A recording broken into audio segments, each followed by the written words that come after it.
mooi slaan.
Good morning.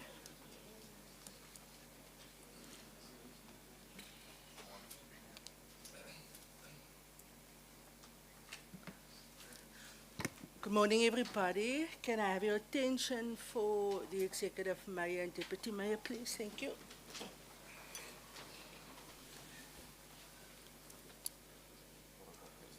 Thank you very much. You may be seated.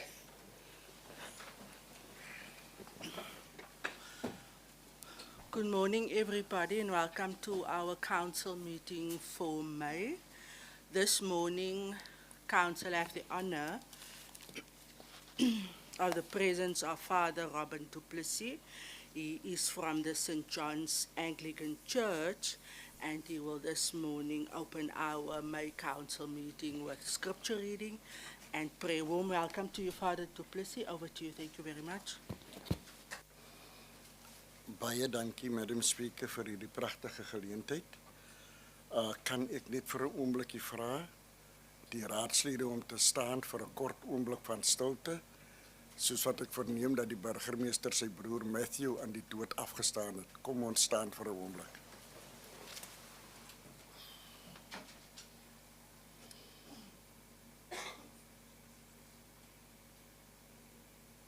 Mag die siel van Matthew deur die genade van ons Here Jesus Christus in vrede rus, en wanneer Jesus kom, in heerlikheid verskyn. Amen.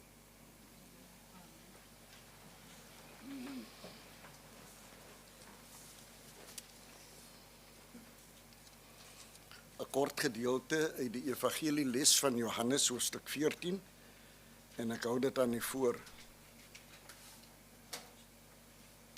Dit het ek tot julle gespreek terwyl ek by julle was. Maar die Trooster, die Heilige Gees, wat die Vader in my naam sal stuur, hy sal julle alles leer en sal julle herinner aan alles wat ek vir julle gesê het. Vrede laat ek vir julle na. My vrede gee ek aan julle. Nie soos die wêreld gee ek aan julle nie. Laat julle harte nie ontstel word en bang wees nie. Tot sover. Hartlike goeiemôre aan elkeen van u, burgemeester, Madam Speaker, burgemeesterskomitee, lede van die raad, almal teenwoordig. Dit is vir my 'n besondere voorreg om die woord van die Here met u te deel. Die gedeelte wat ek aan u voorhou uit Johannes, maar die trooster, die Heilige Gees wat die Vader in my naam sal stuur, hy sal julle alles leer en sal julle herinner aan alles wat ek vir julle gesê het. 4 gedeeltes. Die eerste gedeelte is sekerlik die konteks waarin die Here hier praat. Hier berei Jesus sy disippels voor sy kruisiging. Sy disippels is bekommerd, hulle is onseker, hulle is bang vir die toekoms, want hoekom sal hierdie man van hulle af weggaan? Die tweede gedeelte is, Jesus maak 'n belofte aan sy disippels, en hy beloof hulle die Heilige Gees, die trooster, as iemand wat God sal verteenwoordig. Wat beteken dit vir ek en u? Hier kan ons duidelik sien dat dit is nie 'n nuwe leerstelling wat Jesus implementeer nie. Nee. Al wat Jesus doen, hy help hulle onthou alles wat hy hulle geleer het. En hy gee vir hulle die versekering van die Heilige Gees, die trooster, sodat hulle nie hoef te twyfel en wanneer hulle in krisisse kom, nie hoef bang te wees nie. 4de gedeelte, hoe pas ek en u dit toe? Wat doen ek en u in ons eie lewe? Ons dag tot dag lewe herinner die Heilige Gees ook aan ons, wanneer ons hom die nodigste het. Herinner hy ons dat Jesus is altyd teenwoordig. Liewe broers, susters, vriende,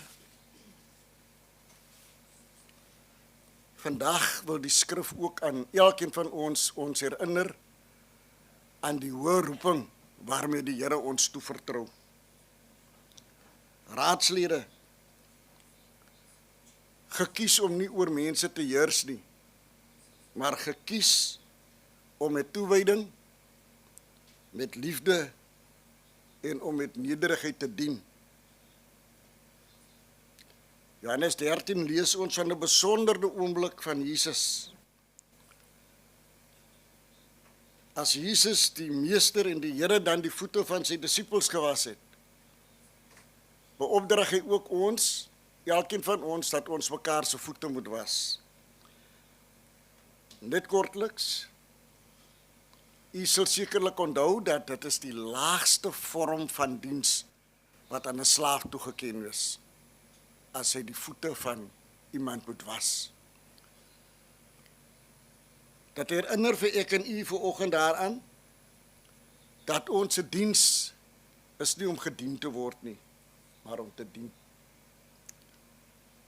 En wanneer ons dien, dan dien ons met respek, ons dien met deernis, ons dien met opregte sorg ons gemeenskap. Om die voete te was van diegene wat swaar kry. En asseblief neem kennis, dis nie letterlik nie, dis figuurlik. En ons word geroep om figuurlik mekaar se voete te was. Ons word herinner dat ons ore moet hê wat luister, luisterende ore moet hê, ore wat luister na die oproep van ons gemeenskap.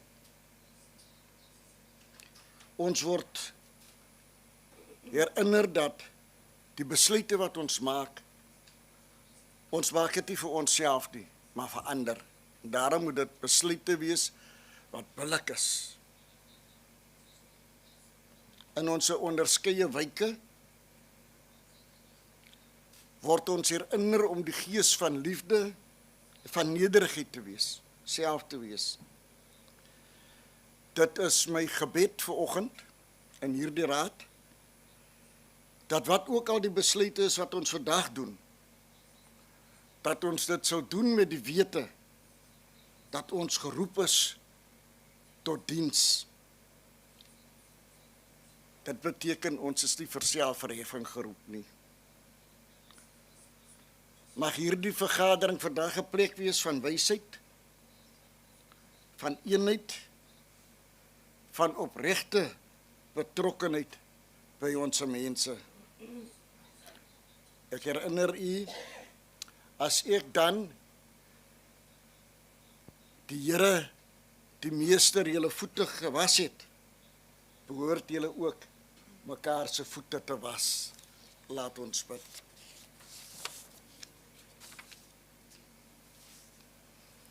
Here, dankie vir die Heilige Gees. En wanneer u opvaart by u Vader, dankie dat u ons nie alleen laat nie. Bid ons, Here, gee dat ons sal hoor wanneer die Gees praat, dat ons alles sal onthou wat u gesê het. Ons pleit, Here, dat ons ook u heerlikheid sal sien, dat ons bereid sal wees om u leiding te volg. Lei ons, vul ons, gebruik ons tot u eer. In Jesus naam. Amen. Amen. Thank you very much, Father Du Plessis, for sharing the word of Christ and the prayer with council this meeting. Inderdaad het u ons vanoggend herinner aan die beginsel van voete was letterlik en figuurlik. En baie dankie dat u daardie saad by ons laat. I would like to invite you to join our council meeting should you have the time and wish to do so. You're more than welcome to take a seat in the gallery. However, I understand, Father, that you also have a hectic schedule and need to attend to lots of requests and visitations from the public, so I have no problem in excusing you also from this council meeting. But thank you very much for your time and availing yourself to be here this morning. God bless. Thank you very much.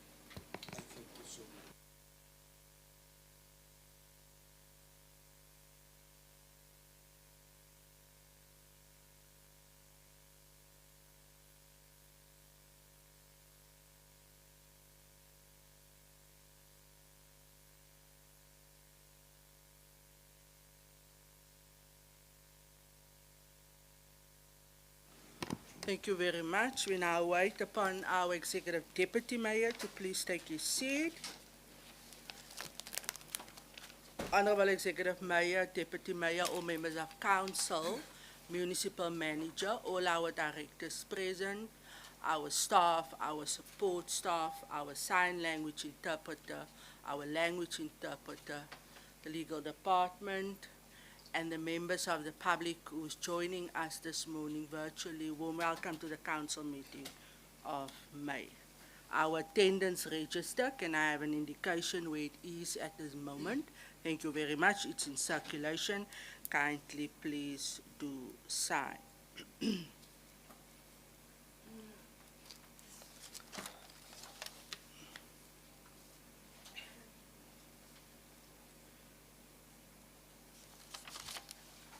On Roman 3 of our agenda, applications for leave of absence. Malphas have received apology for Councillor Blau, Councillor Bavuma, and then an apology from Council Wap, who will be excusing himself at 10 o'clock due to other obligations. We then record as such any other apologies.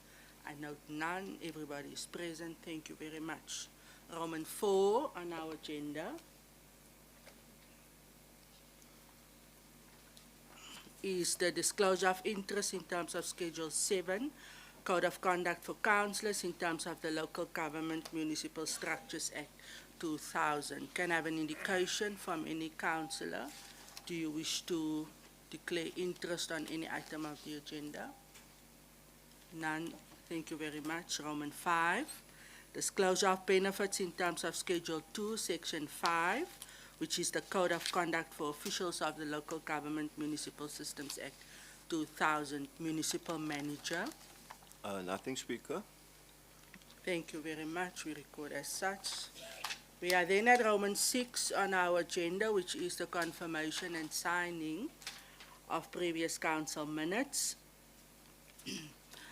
The minutes of the open council meeting, which was held on Thursday, the 24th of April 2025, with folio numbers 507A to 642. Can I have a proposal and seconder, please?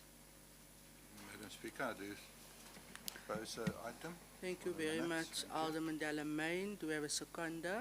Yes, Madam Speaker, good morning. It's Councillor van Dijk. Good morning, Councillor van Dijk. Thank you very much. Anything from the minutes of that council meeting? Madam Speaker. Councillor Kwaza. Thank you, Madam Speaker. Madam Speaker, on the minutes in E85, the minutes are not reflecting as what we said, Madam Speaker. We as an ANC, we did put our stand on that. It's not written on the minutes. We said, we as an ANC, we request a more comprehensive report and a breakdown of costs and a list of which councillors were involved. It's not stated, Madam Speaker, on the minutes that. Thank you. Councillor Kwaza, thank you very much. Can you just repeat which item was that? It's E85, Madam Speaker. E85. Yes. The head count. All right, thank you very much for your input made. It is recorded and noted, and we will correct accordingly. Thank you. Councillor Gous. Thank you, Speaker. Speaker, if I may just take the liberty to remind us all that it's Ascension Day today as well. And this is a significant moment for Christians. And as the Father has prayed for us today, a reminder that Jesus came to serve us and is now seated at the right hand of the Father interceding for us. Then, thank you for that very liberty. much, Councillor Gous. Dis heeltemal ja, dankie. Thank you. And then may I just also ask for a correction of the minutes on item E86 and E87. E86 notes my vote as being unanimous, and E87 notes it as being abstained. But the E87 was only a report, so it was just for cognizance. It's possible that it was my mistake in council, but if I can ask that that just be looked at. The item E86 was actually the bad debt, and the ACDP has been consistent in abstaining from approving the writing Thank you off of very temper much, fees. Councillor Gous. Speaker, also, if I may just, through you, I did submit questions to the administration probably more than a month ago that I have not received answers to.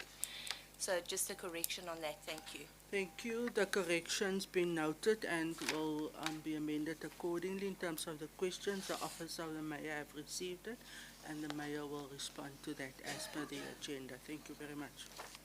Speaker, my apologies. I'm speaking in addition to the questions I submitted to the mayor. I did submit other questions as well that haven't been answered. Thank you. Okay, to the MM's office or to the mayor? Okay, thank you very much. I'll have the MM respond to that. Thank you very much. If there is no other corrections, thanks. The minutes of a special council meeting held on Wednesday, the 30th of April 2025, folio numbers 6428 to 654. Can I have a proposal, please? Madam Speaker, I will duly propose. Councillor van Dijk. Thank you very much, Councillor van Dijk. A seconder. Thank you, Madam Speaker. This second item. Thank you very much, Alderman Delamain. Any corrections from that minutes? Councillor Speaker, Gous? thank you, Speaker. Are we now on MM resolutions? No, Sorry. Councillor Okay, my Gous. apologies then. No, Councillor Gous, I am at Roman 6 still, the second part of the minutes that I need council to approve. Thank you very much. If there's nothing, we then move to the minutes of the special council meeting held on Monday, the 12th of May, 2025, folio number 6548 to 659. Can I have a proposal? Thank you, Madam Speaker. I do propose a minute. Thank you very much, Councillor Alderman Delamain. Can I have a seconder, please? Yes, Madam Speaker. Councillor van Dijk. Thank you very much, Councillor van Dijk. Any corrections from those minutes? None. Agreed to. Thank you very much. Roman 7 on the agenda is cognizance of the Executive Mayor and Deputy Executive Mayor Resolutions in terms of the delegated authority as provided for in Section 591A of the Act on Local Government Municipal Systems Act. Before Council, the following items: FC 24 to FC 32, G17 to G23, CS 32 to CS 46, PE 52 to PE 64, T20 to T26, items CG 16 to CG 19, and then UB 19 to UB 24. Can I have a proposer, please? I will propose Councillor van Dijk. Thank you, Madam Speaker. Thank you very much, Councillor van Dijk. Can I have a seconder for Councillor van Dijk, please? Thank you, Madam Speaker. I do second the item. Alderman Delamain, thank you very much. Any questions on those? Councillor Gous? Thank you, Speaker. Speaker, I note under item UB20 that our Councillor van Dijk attended the Mossel Bay Municipality's Golf Club Bosberaad, travel and subsistence to wilderness. If we can perhaps just be informed of the purpose and also the outcome of that meeting, how it benefited Mossel Bay residents and what was the outcome. Thank you. And then I'd also like to know on UB21, which is the approvement of stipends to ward committees.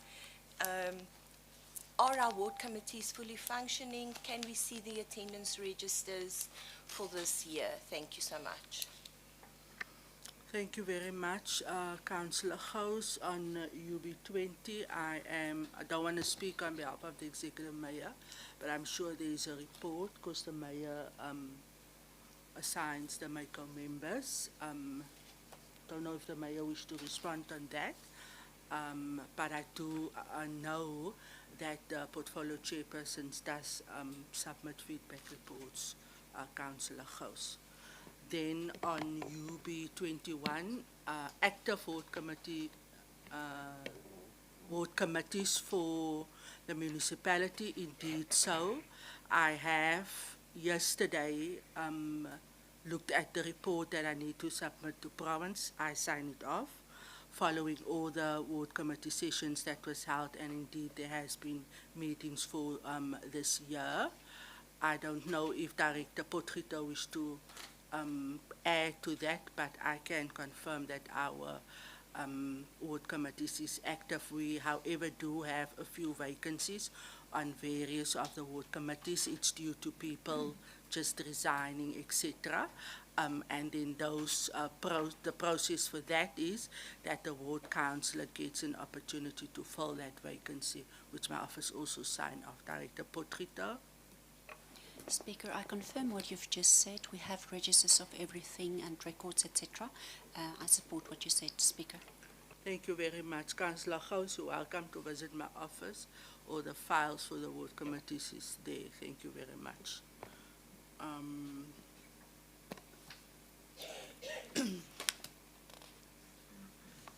Yes, I don't know, Councillor van Dijk, would you like to respond in terms of the session that you attended on behalf of the municipality? Madam Speaker, the only comment I would like to make is I did attend it. I'm entitled to attend it because I'm assigned as a councillor to that specific board. It was on invitation. It was authorised by the MM and the Mayor. That's all I'm willing to say at this point in time. Thank you. Indeed, thank you very much, Councillor van Dijk. All right, if there's no any other questions, we then move. Roman 8 on the agenda, cognizance of the municipal manager's resolutions in terms of delegated authority as per Council Resolution E215 of August 2024 as provided for in Section 591A of the Act on Local Government, it's the Municipal Systems Act. The items before Council is GM23 to GM29. Can I please have a proposer for Council to take cognizance thereof? Proposer. Thank you, Madam Speaker. So I will propose the item. Thank you, Alderman Delamain. Can I have a seconder, please? Yes, Madam Speaker, Councillor van Dijk will second. Thank you, Councillor van Dijk. Any questions on those? Councillor Gous, may proceed. Thank you, Speaker. Speaker, just to mention that I did raise questions in April and also in March on resolutions taken by the municipal manager, and I haven't received answers to that yet. I did raise it in council, and they were unable to reply, which you can understand, but I haven't received any email reply either. Thank you. It's noted. Thank you very much, MM. Speaker, can I say something? Yes, you can respond indeed, Municipal Manager.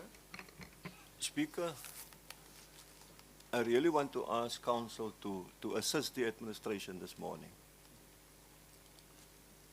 It's very difficult for the administration to just receive emails with information that we must give to councillors. You will be aware, Speaker, you sent out an instruction not long ago requesting councillors to ask for information via Rule 69 of the Order Rules.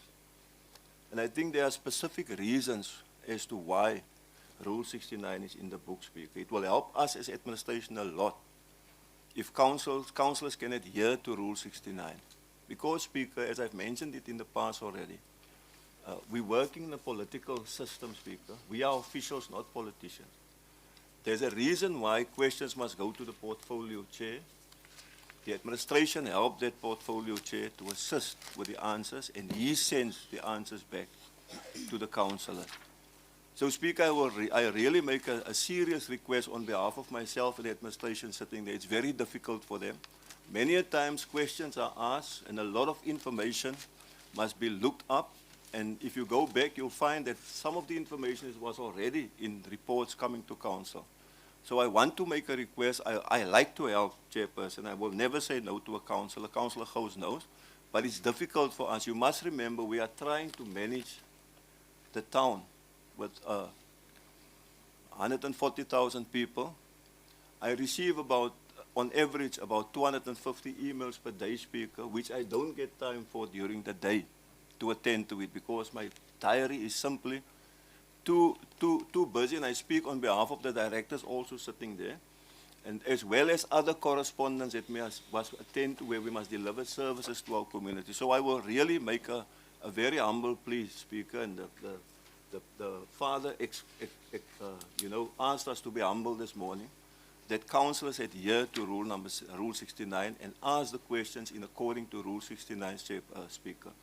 Rule 69.3 says you cannot just ask information, you must give enough reason why you ask it, so the MM can decide whether it's for oversight or not as a council. If it's not for oversight, it says further, then you must bring a prior application, Speaker. So I really, Speaker, Councillor Gous is very active. She knows, I told her already in the past, we get a lot of questions from her.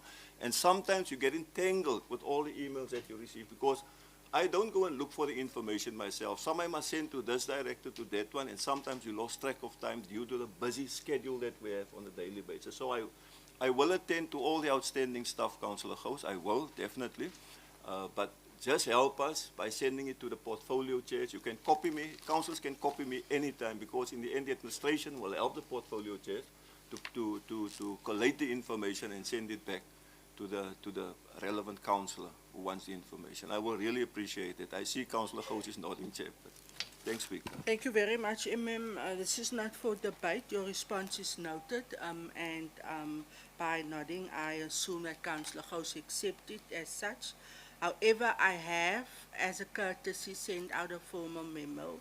MM, should your office wish to report incidents, then you need to bring that also to my attention.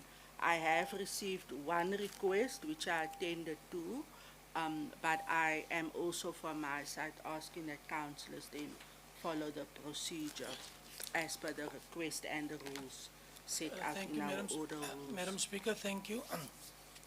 Can the Freedom Front Plus have a caucus, please? On what point, Councillor? On this very point that we are on, that is this point that we discuss here, we debated in this council and we made a decision, and now there's new decisions, so we need to discuss it and come back. No, Councillor Baron, with due respect, there's no new decisions. The MM responded to an inquiry from Councillor Gous, And then I made a courtesy call in terms of the correspondence that I sent out. So I don't know what decision was taken. There were no decisions taken now. There was a response in terms of what was raised by Councillor Gous. So why would you want to caucus now, Councillor Baron? Madam Speaker, all these opposition councillors, long time ago, we say we will never work through another councillor. We are councillors ourselves. We can't go give our position to another councillor to go discuss with administration. And we never work through that move. So we will never go with it. There's no way. Councillor Baron, but when did the opposition councillors take that decision? Was it a council decision? Because I'm absolutely not aware of it. And in other words, what you're saying to me is that opposition councillors, or if you're speaking for yourself, is disregarding the rules of council, because that's what you in essence are saying to me this morning, Councillor Baron. Madam Speaker, we will never accept that rule. We will Which come. is your choice? We will come back to this council with that rule. Thank you very much. It's noted. I'm not granting the caucus. Your light was on, Councillor. Do you wish to speak? Thank you, Chairperson. Speaker, I am in TM25. You may proceed with your question. Thank you very much. TM25 Speaker, we just applaud this municipality of each and every month of helping the poorest of the poor by writing off all irrecoverable tax. We applaud that. This municipality really is very lenient to the poor people outside. But Speaker, I want, if this is a duty of the ward committee of the CDW, they must just work very hard. It's so sad when we are walking in Dalmida, we find somebody who have a stroke and then you don't have water, you don't have electricity, or don't have a toilet. It's got a stroke. People outside, they used to bring a bread. Now you don't have a water. So if it's a duty of the ward committee, ward councillor and so on, we want them, as the MM is saying, let us help these people bring the information so that we change the people's life outside there. Thank you, Speaker. It's all right. Thank you very much, Councillor Buddha. I note your comments made and your request in terms of the item with reference to the irrecoverable debt, municipal manager's information that Councillor Buddha is requesting, and we then record as such. Do you wish to respond, You take note. I take note. Thank you very much. Is there any other questions? None. We then at Roman 9, which is the communication of our Executive Mayor, Alderman Kutsen. I now hand over the meeting to our Executive Mayor. Thank you very much, Mayor. Speaker, thank you very much. Good morning, colleagues. En van my kant af ook 'n baie geseënde hemelvaart aan elkeen hier vandag. Mag die Here ons dorp en ons elkeen seën met dit wat ons besig is. Honourable Speaker, Deputy Mayor, Councillors and people of Mossel Bay, we come together today in solidarity as we reflect on the devastation or devastating fire that struck Makiva Hyper earlier this week. Makiva Hyper is not only an iconic cornerstone of our local economy and one of our largest employers, but also a familiar part of our daily lives. This tragedy has deeply affected its management, the staff, and the many small businesses that relied on it for their merchandise and livelihoods. Our heartfelt sympathies go to all those impacted. In times like these, the true strength of a community is revealed, not just in our sorrow, but also in our response. I extend my sincere gratitude to the brave men and women of Mossel Bay's Fire Rescue and Disaster Management Services. Under the leadership of Chief Fire Officer Joseph Johnson, the team acted swiftly and selflessly, risking their lives to protect others, property, and the environment. I also commend the efforts of our traffic and law enforcement teams, led by Traffic Chief Henry Williamson and also Councillor van Dijk, for his involvement, who immediately also went to the site after he came back from his leave. Their quick and coordinated response helped maintain order and support throughout the emergency operations. We are equally grateful to our emergency services partners, amongst others Petro SA firefighting team, the emergency medical personnel, and the emergency chaplaincy services for their immediate and ongoing professional assistance. To the many businesses and individuals who stepped forward with food, drinks, and support for our emergency teams, thank you very much. Your generosity and compassion offered without hesitation make you the quiet heroes of this disaster, and your contributions did not go unnoticed. As we look ahead, let us stand with those who have suffered losses. Let us offer not only our words but our support as they begin to rebuild. I urge the people of Mossel Bay to keep the affected employees, families, and businesses in your thoughts and prayers. May we continue to show kindness and solidarity as they face the road ahead. This is a test of our resilience, but I believe that together we can emerge stronger. Then, Speaker, as many may know, the Municipal Demarcation Board is progressing with the realignment of ward boundaries in preparation for the 26 municipal elections. Before then, however, we will have a by-election in Ward 9 on 25 June, and I wish all candidates and their supporters the very best and trust that, true to the spirit of Mossel Bay, we will see a free and fair elections. Thank you very much, Speaker. Thank you very much, Executive Mayor, for sharing your communication with Council and the public. Indeed, yes, with the devastation of the fire, we're grateful that there were no lives lost, and we thank God for protecting the people who were in the store at the time. Yeah, it's been a difficult one, but thank you very much. Councillors, we then at the communications of the Speaker this morning. From my side,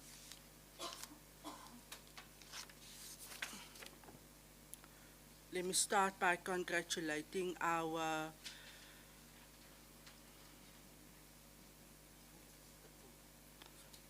Alderman Boyson, who celebrated his birthday on the 8th of May. Warm wishes to you, Councillor Boere. I hope you had enough cake, and if not, then you're welcome to share with us also. Then in his absence, Councillor Bavuma, he has celebrated his birthday on the 14th of May, and we also wish him well. In actual fact, the reason why Councillor Bavuma is absent today is because they commemorating the life of his son who has passed, and they attending a church service this morning for Yamalfat, and then thereafter they're going to visit his grave. So spare thought for Councillor Bavuma. Thank you very much. Then Councillor Kwaza, on your happy day today. Let me congratulate you. Can we give Councillor Kwaza a hand of applause for her birthday? Wish you well, good health, great success, and may God also keep you. May it be a blessed year for you. Don't know if there will be cake to share with us, but you're welcome to do so. Then, Councillor, sadly, we also have in front of us the list of residents from our town who has passed on, and I would on this note like to add the name of the brother of our mayor. And then just as a small gesture, we do have flowers on behalf of council for the mayor. Would also just again like to remind councillors that we're living in tough times with the workload that each one of us shares. Please be mindful of your families and take care of your loved ones. I had an opportunity to briefly chat to the mayor, and I said, I think it's about a year ago that my sister got sick, and she's now in recovery like a baby with the very small steps that she needs to take. And it's the support of family, lots of love that carries one through. So I know that each one of us also at times hit stumbling blocks. So please, councillors, take time. As much as we love serving and what we do, we still have our families and ourselves that we need to take care of. On that note, Mayor, on behalf of council, just a small gesture to you and your family. I know it's been tough and difficult, but we wish you all the best.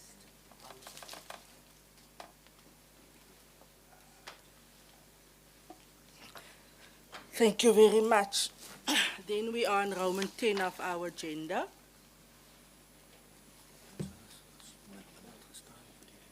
Oh, my apologies. We still need to have a moment of silence for our people who has passed on. Thanks, MM. If you can join me, councillors, thank you very much.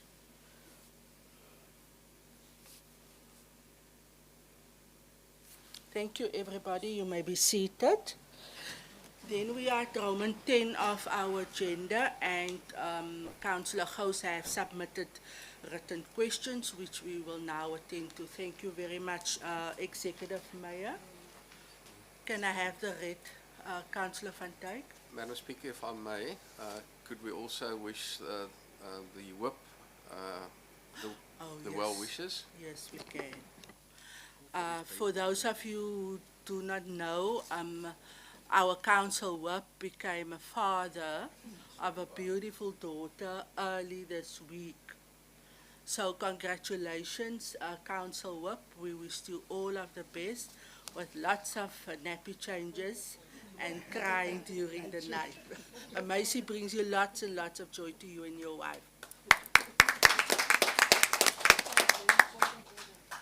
Executive Mayor. Speaker, thank you very much. I've received two questions that was asked by Councillor Gous, and each will be dealt with individually. The first question relates to a court order. The question was Isak Vosloo, Rautenbach, and court order.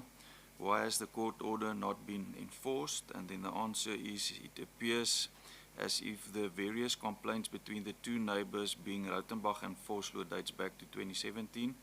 The matter referred to was a case relating to an encroachment over a building line and departure from height parameters, and was dealt with and finalized by the municipal court during October 2022.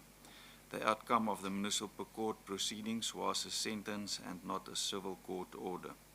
The accused was found guilty with a suspended sentence in order to allow him to lodge building plans. The building plans were submitted on the accused, therefore complied with the conditions of the suspended sentence. No further civil proceedings were instituted by the municipality, as it is deemed that this matter falls within the law of neighbours, and that there may be civil proceedings between the two individuals, and is therefore considered a private matter. Then the second question relates to the Harry Giddy Park. Question 2, in previous correspondence to the media and to council, we have been told that the Mossel Municipality is busy with an investigation regarding the death of animals at the Harry Giddy Park. I'm still receiving countless queries in this regard. Please inform us what is the status of the report and when will it serve in council. And the answer is a comprehensive investigation into the events that transpired at the Harry Giddy Park is in process. The investigation is at advanced stage, and it is foreseen that an item will be submitted to council without undue delay, Speaker. Thank you, Speaker. That concludes the questions by Councillor Gous. Thank you very much, Executive Mayor. I'm not going to allow a debate. There was a response. I'm also not going to allow follow-up questions. However, if Councillor Gous has a question of clarity in terms of the reply, then she can indicate to me. Thank you, Speaker. Speaker, yes, in the media, we saw now, after I submitted these questions, that the Garden Route SPCA has in the meantime again visited and had a meeting with the Mossel Bay Municipality, and they indicated to the media that an external investigation will now be launched. Can we get clarity on that? Because has the internal investigation been finalized and now an external one is being launched?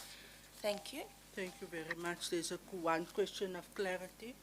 Municipal Manager, can you assist on that before we conclude? Thank you.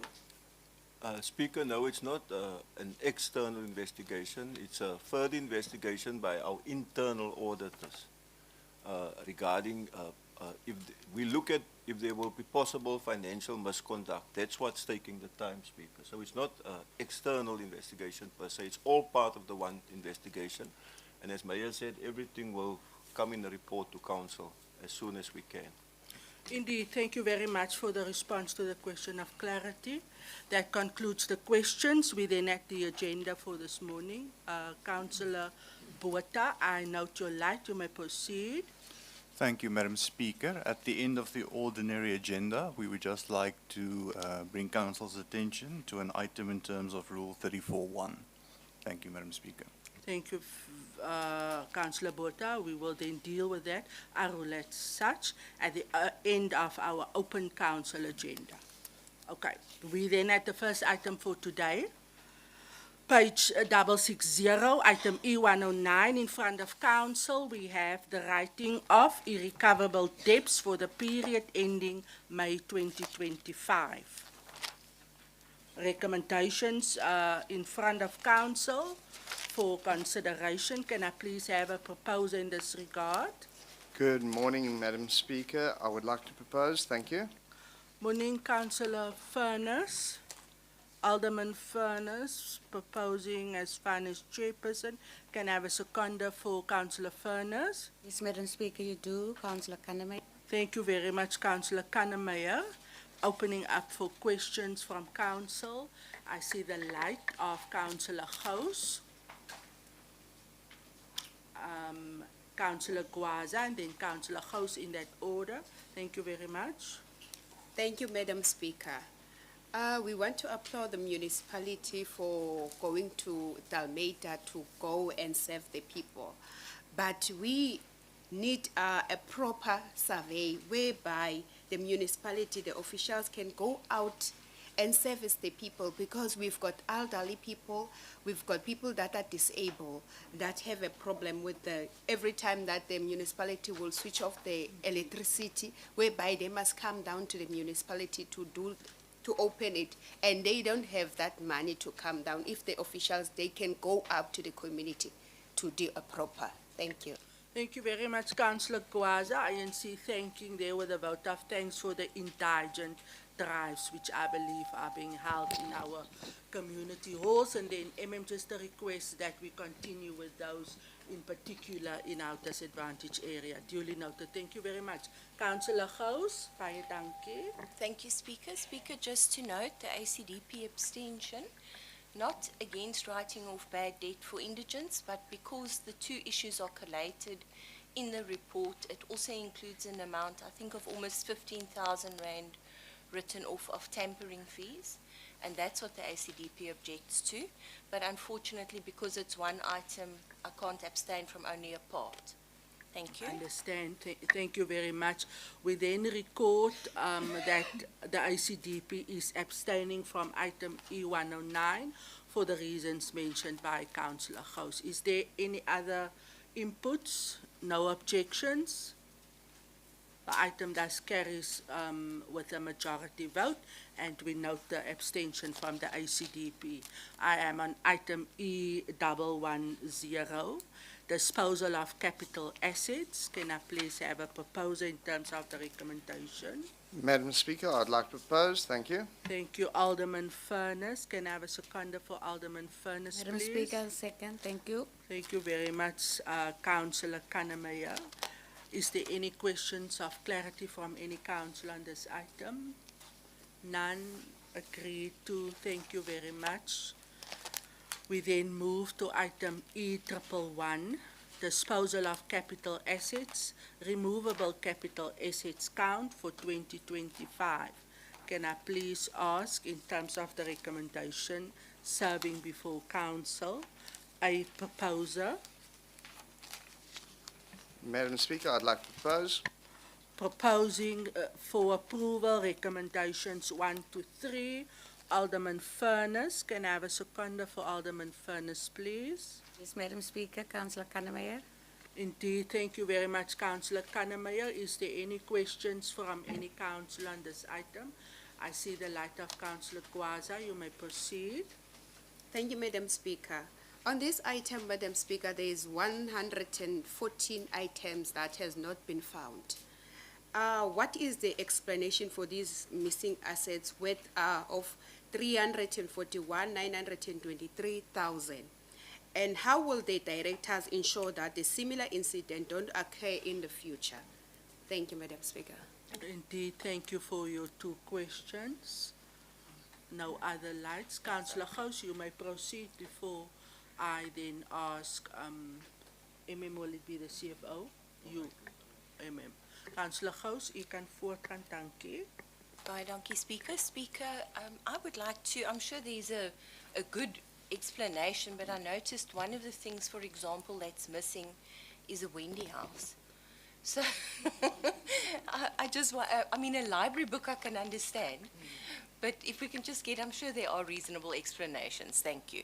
Thank you very much, Councillor Gous. Indeed, Municipal Manager will respond. Thank you very much, MM. Speaker, I want to thank our councillors for the oversight role they play to see these things, you know. Speaker, Speaker, just to start at the beginning, if you look at the percentage of assets found, 99.56 out of 25,000 assets, I must say it's very well done by our directorate. Very, very well done. It's seldom that you get it, that you are so close. And if you look carefully on that page, Chairperson, on page 670, you'll see all the directorates there. If you look there by municipal manager, you see 100%, Speaker. I must point that out. Speaker, assets, it's one of those things that I don't want to say difficult, it's intricate, because sometimes you can't find an asset for a specific reason. The exact question that Councillor Gous is asking, I've asked from the director. And as we are sitting, Councillor Gwaza, the directorates are still doing everything they can to locate these assets. They speak to the people to look for these assets because some of them might not be missing. And if you look on page 669 of the report, it says there that the report that several assets previously disposed of in the past have now been located. So that's what's happening with assets. By the time the asset count is being done, you can't find it, but after a while we find the asset again and so on. Yeah. So it's one of those difficult things, Speaker. But we can give the assurance, Councillor Gwaza, that the directors are doing their best so that we can locate each one of these assets before we bring the report to Council.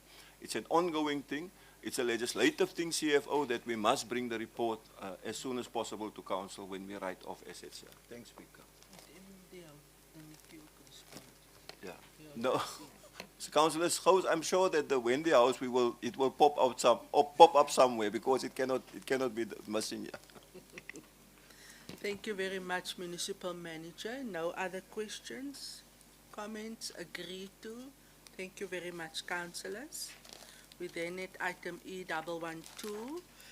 In front of Council, we have the quarterly report for expenditure section for the period ending the 31st of March 2025.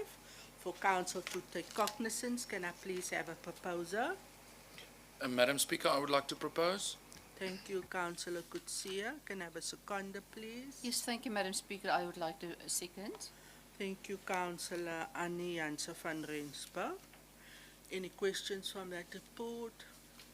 None. Agreed to. Thank you very much. Item E113, Supply Chain Management, Monthly Report for deviations which was approved for the period March 2025. For Council to take cognizance, can I please have a proposer? Good morning. Thank you, Madam Speaker. I will propose. Good morning, Councillor Wellman. Thank you very much. Can I have a seconder, please? Good morning, Madam Speaker. I will second. Thank you very much, Councillor Setunsha. Opening up for questions or comments. Not today, Councillor Gwaza. I see the light of Councillor Gous. You may proceed. Thank you. Thank you, Speaker. Speaker, just the 761,000 spent on grass at Sonskyn Vallei. I just want to know, does that include the irrigation? Because if you read the explanation about why it went out on deviation, it mentions something about the irrigation system, but it's not clear whether that 761,000 is just for the grass or is it for the irrigation as well? Thank you for your question. Director, now would you like to assist? It's just the grass. Dis net die gras, sê die direkteur.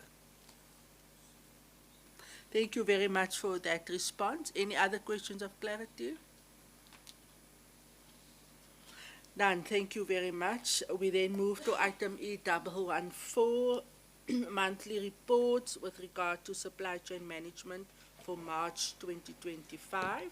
For cognizance before council, can I please have a proposer?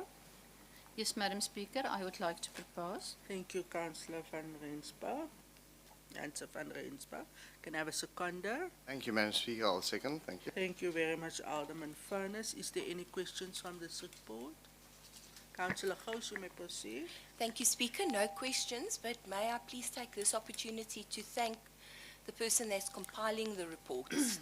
Both this report and the quarterly report are really very well written, easy to read. At a glance, there's a summary that you can see, and then further detail further on. So it's really helpful for us that are working through so many documents, and I really want to just give thanks for that. Thank you very much, Councillor Gous. Finance Department and Chairperson, vote of thanks, please convey to the officials. Is there no questions, comments? None, we move. Item E115, quarterly report from supply chain management as at the 31st of March 2025. For council to take cognizance, can I have a proposer, please? Madam Speaker, I would like to propose. Thank you, Councillor Kutsia. Can I have a seconder, please? Can I have a seconder, please? Thank you, Madam Speaker. I will second. Thank you very much, Councillor Wellman. Any questions or comments on that report? None. Agreed to. Thank you very much.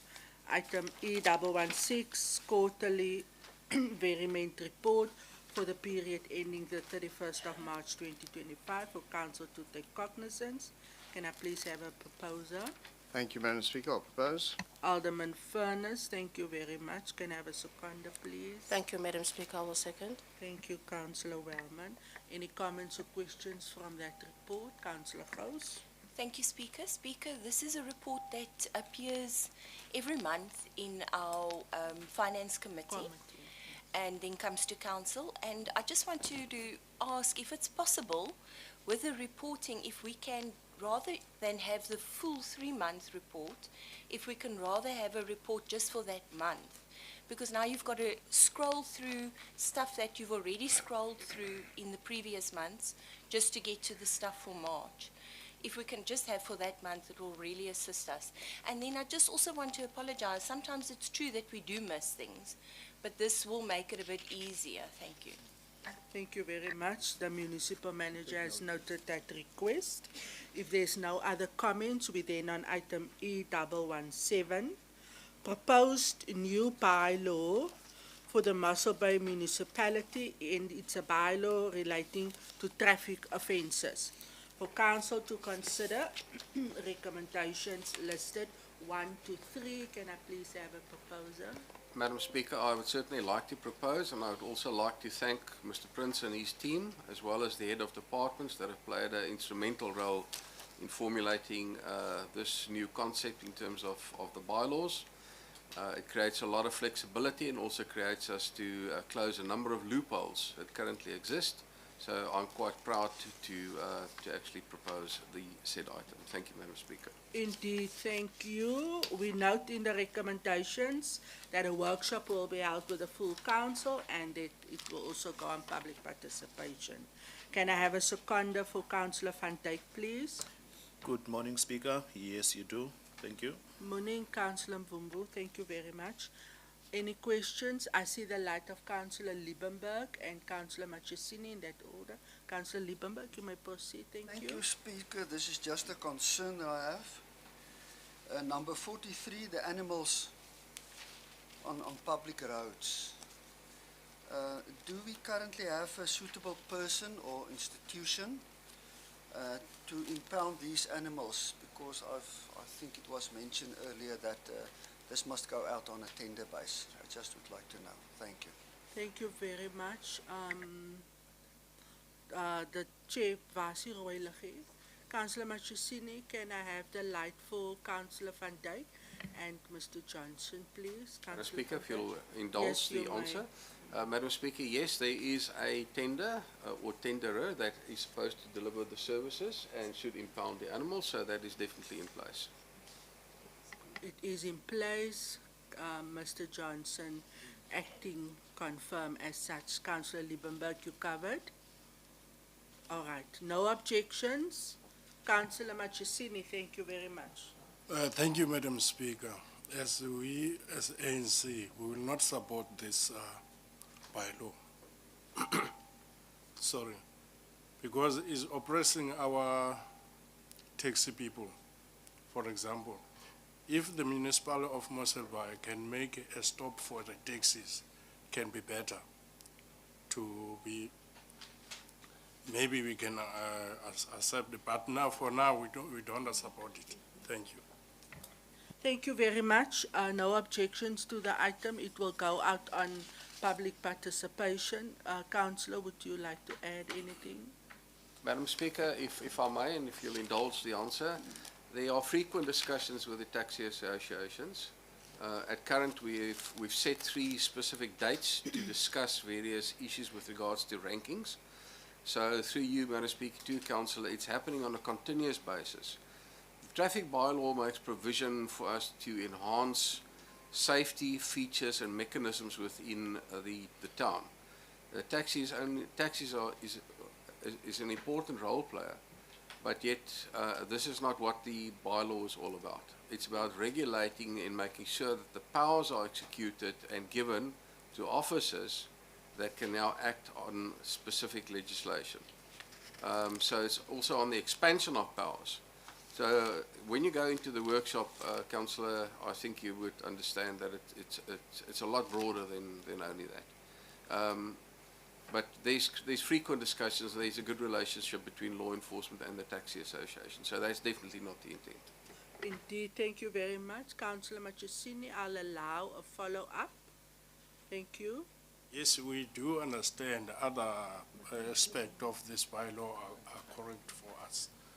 But for those entrepreneurs, it's oppressing them because you're taking back the laws of apartheid of 1977, if you see there, that are coming there to oppress those business people. If you can see when they are pounding the taxi for a mistake, we as the public, we are using those transport, we stop them anyway. It's not them who stop there, it's the people who are using those taxis asking the taxi to stop, even it can stop where it's not supposed to stop. Indeed, thank That's you why very much. we say no. Thank you. Your comments is noted. There's no objection to the item. Councillor Baron and then Councillor Gous. Councillor Baron, u mag voortgaan. Dankie. Thank you, Madam Speaker. I think we need a date for this workshop. Yeah. Because this workshop will be very important. I think councillors must attend this workshop so that we can have a robust discussion about what is going on, especially with the taxis. Ik dink die laaste paar dae is aan mense doodgery deur taxis wat weggejaag is, wat aangerand is deur die gemeenskap. So ons het nodig om die goed te debat.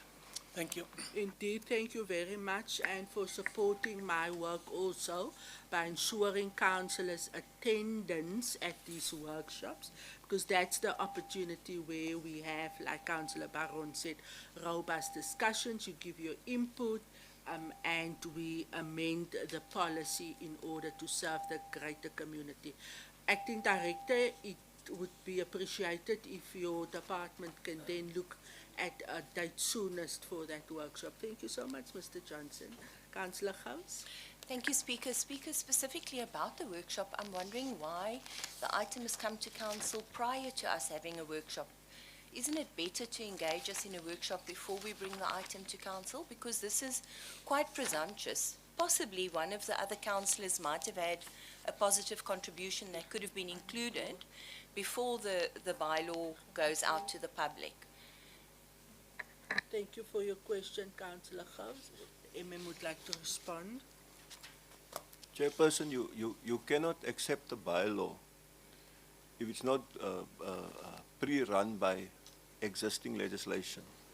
I think the things referred to here today about the taxis, it's already in the National Road Traffic Act.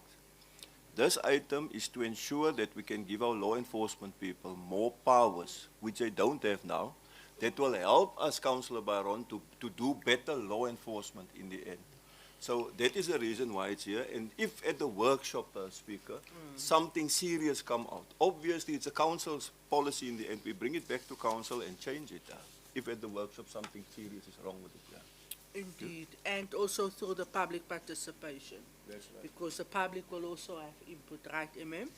And council will then resolve. No objections, agreed to. Thank you very much. Item E118, proposed amendment of the Mossel Bay Municipality bylaw, which is relating to community fire safety. Thank you very much for the work done here. We have the recommendations for council to consider. Can I have a proposal, please? Alderman Poison, thank you very much. Can I have a seconder for Alderman Poison? Thank you, Madam Speaker. I do second the item as well. Alderman Delamain, thank you very much. Opening up for comments, questions. I see the lights of Councillor Gous and then Councillor Van Dijk. Thank you very much. Thank you, Speaker. Speaker, the same sentiment that I raised regarding the previous item about the workshop only occurring after the item has come to council. I do have questions, but I will reserve them then for the workshop. Thank you. Thank you very much, Councillor Gous. Your comments are then noted. Madam Speaker, thank you for your indulgence. If through you to Councillor Gous, once again, it's a bylaw that is in existence. In other words, we are just looking to better the specific bylaw. It gives more clarity on a number of subjects. For instance, hazardous goods, hazardous materials, which were never included. It's an old act or bylaw that dates out of 1937 that was redone in 1998, so it's 25 years old. So it's time that we do make changes, and also the allowance for gas volumes. Those are the three most critical parts that we've changed. Once again, a big thank you to the legal team for making all the work happen, and also then for the bylaw coming into fruition. And that is the reason why it's being brought to council. Indeed, thank you very much. So this is an amendment to an existing bylaw. Same process, council workshop and public participation. Any objections? Agreed to. Thank you very much. We note that Councillor Botha excused himself as per his apology, and it is recorded. Thank you very much. Item E119, proposed purchasing of Earth 5737, which is in Dana Bay, for the purpose of developing a community park and associated uses. Before council is the recommendation listed 1, 2, 3. Can I please have a proposer? As the ward councillor, Madam Speaker, I propose. Thank you very much. Ward councillor is proposing for approval. Can I please have a seconder? Yes, Madam Speaker, I would like to second the proposal from the ward councillor. Thank you, Executive Deputy Mayor. Opening up for questions of clarity. I see the lights of Councillor Gous and Councillor Mkuntu and Councillor Porter. In that order, you may proceed. Councillor Gous, thank you. Thank you, Speaker. Speaker, I want to say that as somebody that enjoys the outdoors, I love the idea that you would have a community area where you can go jogging, cycling, in nature and so on. But looking at the cost of this at the moment, I'm wondering how feasible it really is with our budget. It's a 9.7 million expense possibly to purchase the property from the department, and then also a further 5.4 million to be spent, although it's going to be done in a phased-in approach. And then the other thing I want to mention is, are we not then basically admitting defeat? Because we know we have an issue with land, the availability, and Dunne Bay desperately does need a school. We need high schools. So we've got enough feeder schools, but we don't have high schools. I see the department was approached regarding a school, but they couldn't give clarity on whether they're planning to build one anytime soon. If we now repurpose this land, do we have other land available that we can make available to them for a school? And then also looking at the item following this is the dire situation of the Konengwaba police station, where it's our property that the department or the government is renting from us, but it's in a terrible condition and it's serving a very large population. Can we justify this expenditure now, or is it something that we are planning in the future? Thank you very much. Your question is noted. I'm going to take the other two questions also. Councillor Gous asking around the cost. Is it budgeted for? Is it justifiable? Or is it being planned for the near future? Councillor Mkontu and then Councillor Porter and then the ward councillor. Thank you very much. Councillor Mkontu. Enkosi, Madam Speaker. You may proceed. Thank you so much. Madam Speaker, I'm not feeling well, but I will speak my language today. Madam Speaker, ndiyathanda into yokuba uCouncillor pha uthi iwadi yakhe. Kumnandi kwezinye iwadi sinemihlaba engaka hectares.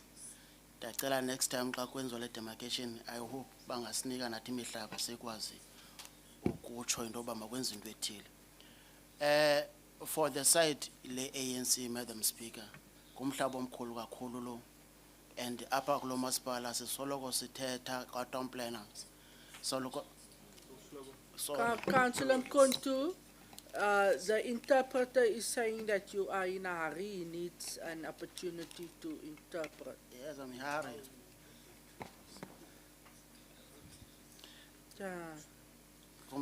Okay, start again. Thank you, Councillor Mkontu. Okay. Njengoba ndisitsho, Madam Speaker, into yokuba kwicala le-town planners lisoloko likhala into yoba alinamihlaba. And xa ndiqaphela ngumhlaba omkhulu lo kakhulu. Sinabasebenzi bakamasipala, sine-middle class, nabanye abasebenzi, iititshara, zonke abo bantu bakwi-middle class.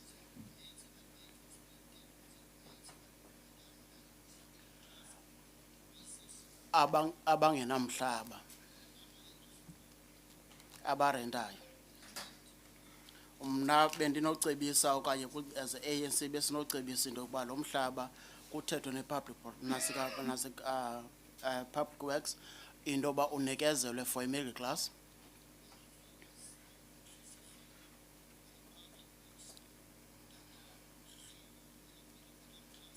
Kwenziwe le nto kuthiwa i-integration.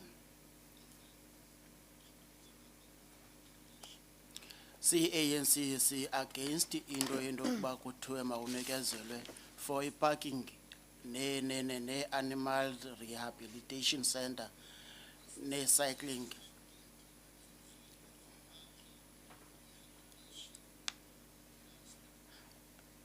And xa ujonga le community, outdoor gym, xa ujonga le community, community kwiyadi zabo abano-accommodator ihalf yale yelibhunga ngoku kuya kwisize ezindlu ezinikwa i-Mountain View.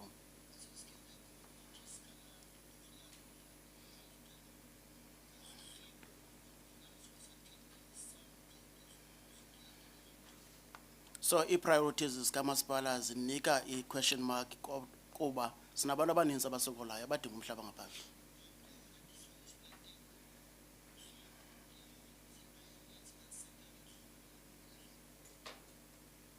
ukuzuza even i-item elolu hlobo kwi-council. Siya-against nale nto. Thank you very much. We then note the ANC is against the item with the comments made by Councillor Mkontu. Thank you very much, Councillor Mkontu. Councillor Porter. Good morning, thank you, Speaker. Good morning, everybody.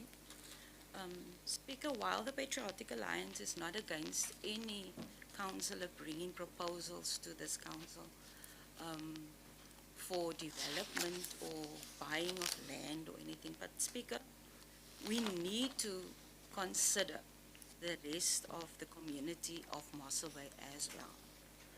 While we have communities that still don't have proper roads, like the extension of Joe Slovo, there's roads that looks like sidewalks.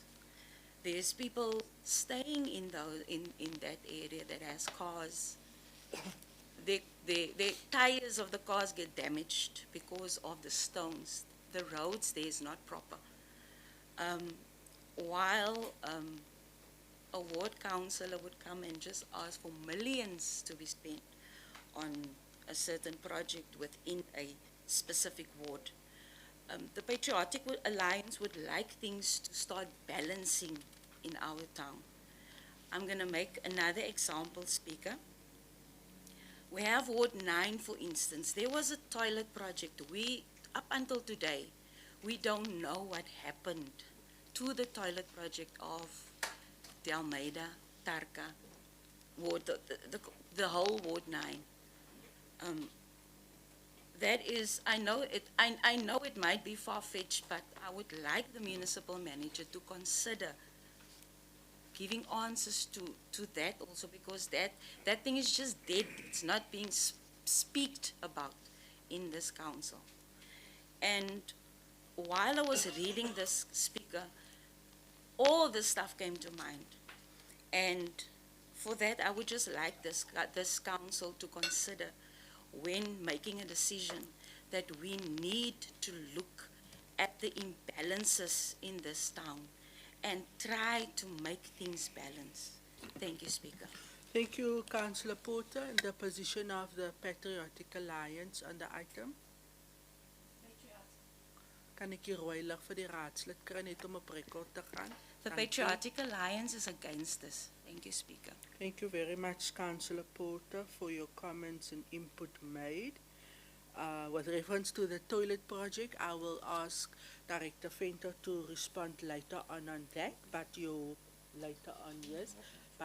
points has been noted. The Councillor Leroux and then Councillor Van Dijk. Councillor Leroux, you may proceed. Thank you so much. Thank you, Speaker. One, it is not the councillor bringing the motion. The councillor has merely proposed the motion that was brought by the department. Speaker, I need to take us back, and perhaps people do not necessarily know the history. Donna Bay is one of the oldest residential developments in this town. It was initially formed back in 1972. Since then, it has grown to be one of the biggest, or the largest, most populated suburbs in our town, catering for at least about 7,000 people. That 7,000 people are not serviced by any mentionable social amenities. Yes, there is a definite need for schools, and we have been proposing and we have been fighting for schools in our community. But there are two other earths available for schools. So it's not as if we are wanting to use this earth for something that there is a much more dire need for. What is, however, very important to note is that our business community in Donna Bay cannot expand because there is not sufficient parking.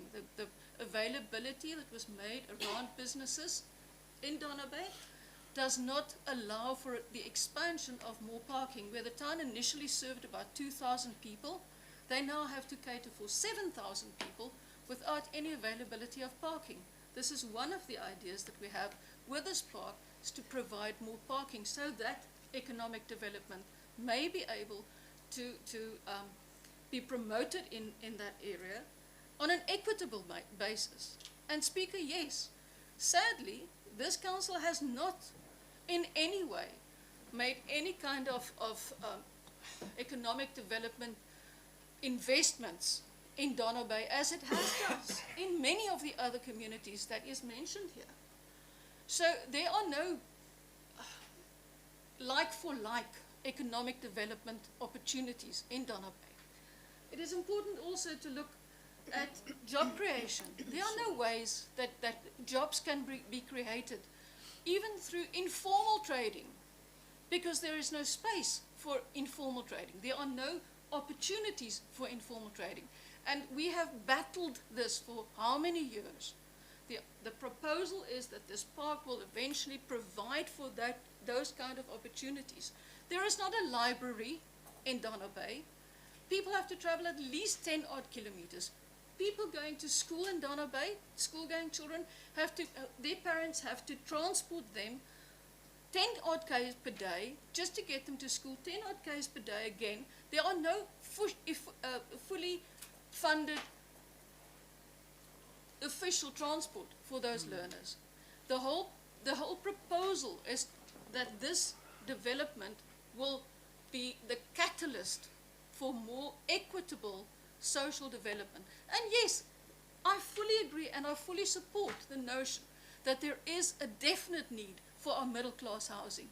But Madam Speaker, where were the councillors that are now so seriously wanting to argue for middle class housing on the many occasions that the Louis Fourie corridor has been discussed in this council, where specifically 7,000 units are going to be made available for particularly the middle class housing.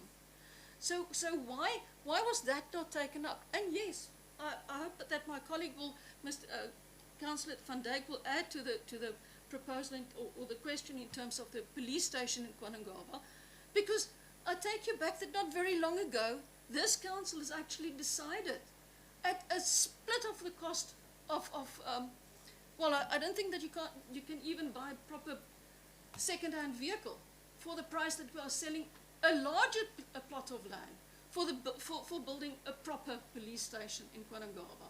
So it's not as if we are being selfish or we want to sit on some kind of throne and say that we are a community better than the rest, and we also would like better kind of development. All we ask is for equity. Thank you so much. Thank you very much. The police station debate will be on item E120 and not now. But thank you for mentioning that. Councillor van Dijk and then the Executive Mayor. Madam Speaker, thank you. I will be very brief. As mention has been made about the police station, which comes up a little bit later. But I think that's one of the issues that we have been addressing as council, and it shows the commitment of council. So we will discuss that during that course of that item. But there's a lot of work going on behind the scenes. And we could have chosen to take an intergovernmental dispute, which we did not do. We're trying to do this in a proper manner. But we will discuss it later. Thank you, Madam Speaker. Baie dankie. Raadsel Baron, was u liggie ook aan? Okay, Executive Mayor and then Councillor Baron. Speaker, thank you very much. This needs been identified by the Donna Bay community and communicated through the councillor a few years ago already. Ever since then, we've tried to engage with the department, with the assistance of Director Venter. Various pieces of communication went to and fro, and unfortunately, without any positive feedback. Then we received the urgent request for the. Let me first say, the whole idea was to go to the Department of Public Works and to propose a land swap between that piece of land and the piece of land that we are going to discuss on the police station item. Then SAPS came with an urgent request, and Councillor Leroux was also quite upset about that, because there was this request that we consider and that we discuss and negotiate with the department that land swap. But then Council took the decision, because it was urgent, to give that land at 10% of the price, at 540,000 rand, to the South African Police Services. So at this stage, I was successful with the communications to Minister Dean McPherson. At this stage, he asked for all the council decisions and all the background information, and the argument will be towards him that we made the land, or that we sold this land in good faith, but the intention was only for the reasons that the South African Police Services came to us in a hurry, but that the proposal or the request since right from the beginning, as we communicated, was that the land swap happens. So at this stage, we are compiling and getting that information ready to take that matter up. Obviously also, while we now also, and then I'm not going to talk on the police station item, Speaker, also the other matter I've asked him to engage with is this swap, and then obviously also the development of the police station. Thank you, Speaker. Thank you, Executive Mayor, for your contribution. Councillor Baron. Madam Speaker, thank you. Madam Speaker, the Freedom Front Plus can't go against this item because why we in Mossel Bay, I think it's in all towns, there's a problem with municipalities don't cater for their communities. If you go and look in this at this table, it was drawn up 18 points, catering for the community. We can't allow developments in our communities without first, before you cater for houses, first go to this table and cater for the children in the communities that will live there in their development.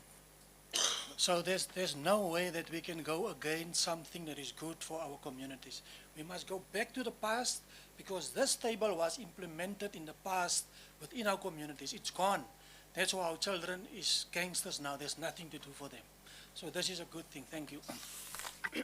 Thank you very much for your contribution made, Councillor Baron, and for stating the position of the Freedom Front. There was this one question by Councillor Gous, which was a question of clarity in terms of the cost and in terms of what the planning is. Do we envisage this development for the near future, or what will the process be, And then I will ask Director Venter to respond on my favorite subject that I very often speak to him about, whether I get him in the corridor or on email, and I would appreciate it if he can then address council on the toilet project. First, over to you. Yeah, thanks, Speaker. Speaker, as far as the cost is concerned, remember we're putting information before council which wasn't tested as yet. We first need to go on this process.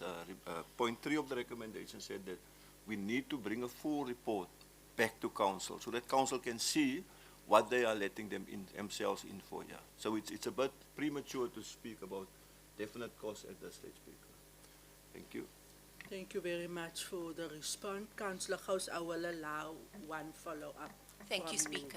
Thank you. Speaker, through you to Councillor Nikki, I just want to thank you for the information that she gave. And then I also want to just clarify that our didn't say regarding the timeline. I just asked roughly what timeline are we looking at as well. Thank you. Thank you very much. Will you be able to respond? Yeah. Speaker, I think it's difficult. Mayor just mentioned that he already made contact with the National Minister, and the Minister requested some information. We might get something very positive out of it. So it's difficult to make a timeline now. We will definitely expedite it to the best of our ability, Speaker. And inform council accordingly. Right, yeah. Thank you very much, Municipal Manager. Director Venter. Speaker, pertaining to the toilet project, I'm unsure or unclear to which specific one the councillor referred to, but the projects that my directorate was involved in terms of implementation was, amongst others, was the Dalmeida area also covered. I think up till now there's been 3 such projects implemented over various financial years. So that is where we stand. Yeah, and the projects were implemented accordingly, and it was also reported as such back to council.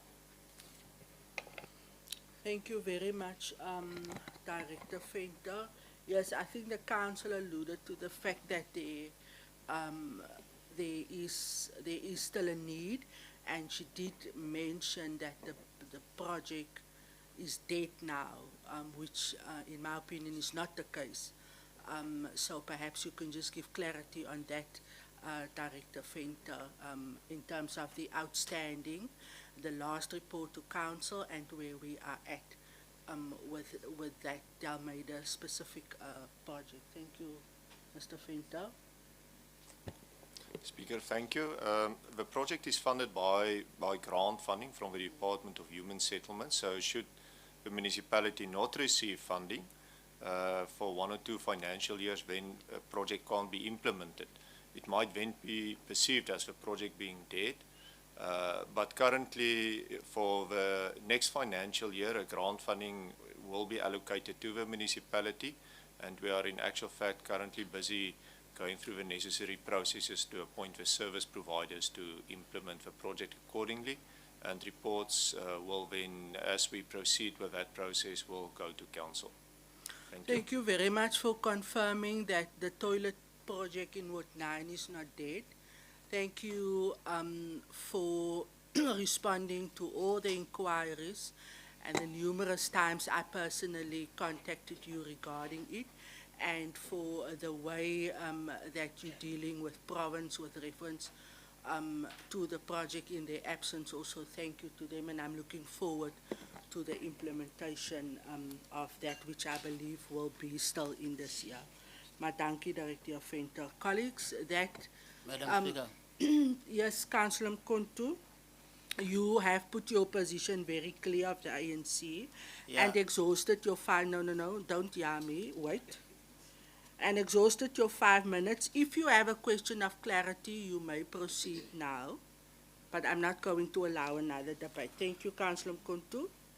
Madam Speaker, we need to treat one another in a way that respect this council. Indeed so, indeed so. When I you are agree, saying I absolutely. exhorted my 5 minutes, the others, they were not given 5 minutes. Madam Speaker, I'm saying I wanted to say the reasons of us to be against must be minuted. The person that minutes, write the minutes must also minutes what were the reason of us saying that we are against with this item. Indeed. On the issue of the toilets, Madam Speaker, I want to understand when they were doing the toilets in Ward 9, which people that were prioritized, because we found a disabled person does not have a toilet, does not have water, there's no power. Thank you very much. Firstly, we're not going to debate the toilet project. There was a response. There will come a report. I have requested the director for a feedback report to council. It's just that Councillor Porter has now raised it, so that was the verbal report. But I will, through the portfolio chairperson, who's the deputy mayor, request that we get that so that council is fully up to date with the breakdown and the planning. Thank you very much. Then on your request for the comments made and your reasons mentioned, thank you very much. The ANC has made their position clear. They are against, and I request that their comments and reasons be duly recorded. Thank you very much, Councillor Mkontu, for mentioning that. Mr. Prince, I see your light. You can first conclude the item, Madam Speaker. All right, thank you very much. Councillors, we have had a proposal by the ward councillor, which was seconded by the deputy mayor. The ANC has put their position clearly, which is against. The Patriotic Alliance is against. The Freedom Front is supporting. Councillor Gous, would you like to go on record? Support, thank you, Speaker. Thank you very much. The ICDP is supporting. Then with a majority vote, the item carries. Thank you very much. Mr. Prince? Thank you, Madam Speaker. I just want to bring under your attention that in terms of the Structure Act, in the absence of the whip, an acting whip must be elected. So I think we must just fill that position. Acting whip for the duration of the time, of the meeting, okay. Thank you very much. Let's just take a minute breather quickly. Thank you, Mr. Prince. That's why we have you here next to us.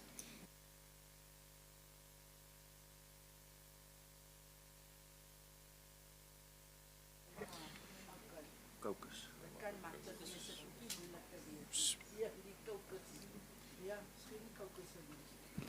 Te streng vandag. Speaker, ek wou 'n caucus vra, maar dan in daai geval sal ek wil vra dat Raadsheer Boysen vir ons instaan as hy so as my kollega saamstem. Kom back, Leo, pas. So jy caucus vir ons reg?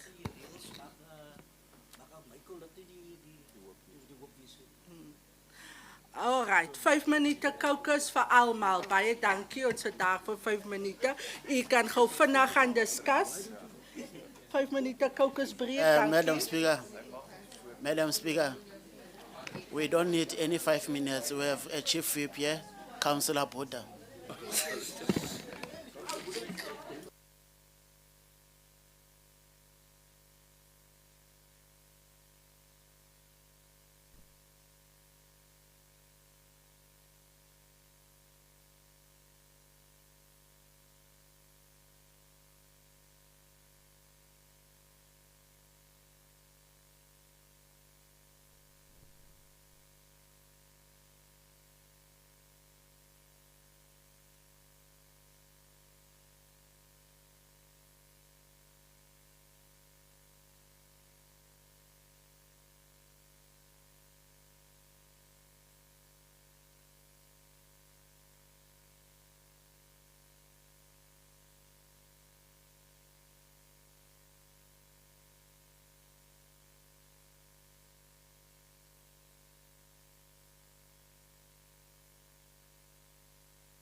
Thank you very much, colleagues. Council will now reconvene.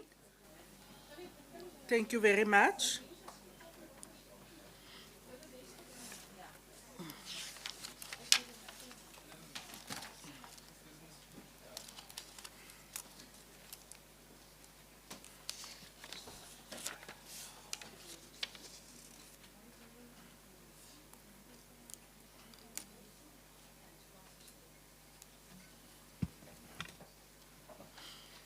Thank you very much, everybody. We now reconvene. We are on item E120. The mayor has requested a caucus, and I will now, we can't proceed with the MM. Apologies, Mayor, thank you very much. We need the MM and legal services.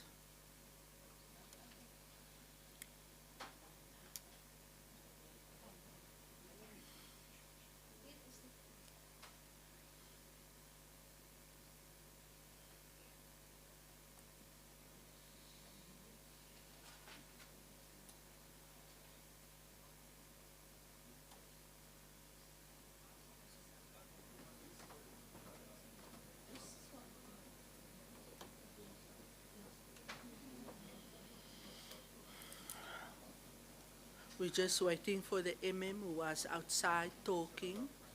Waiting for Councillor Delamain.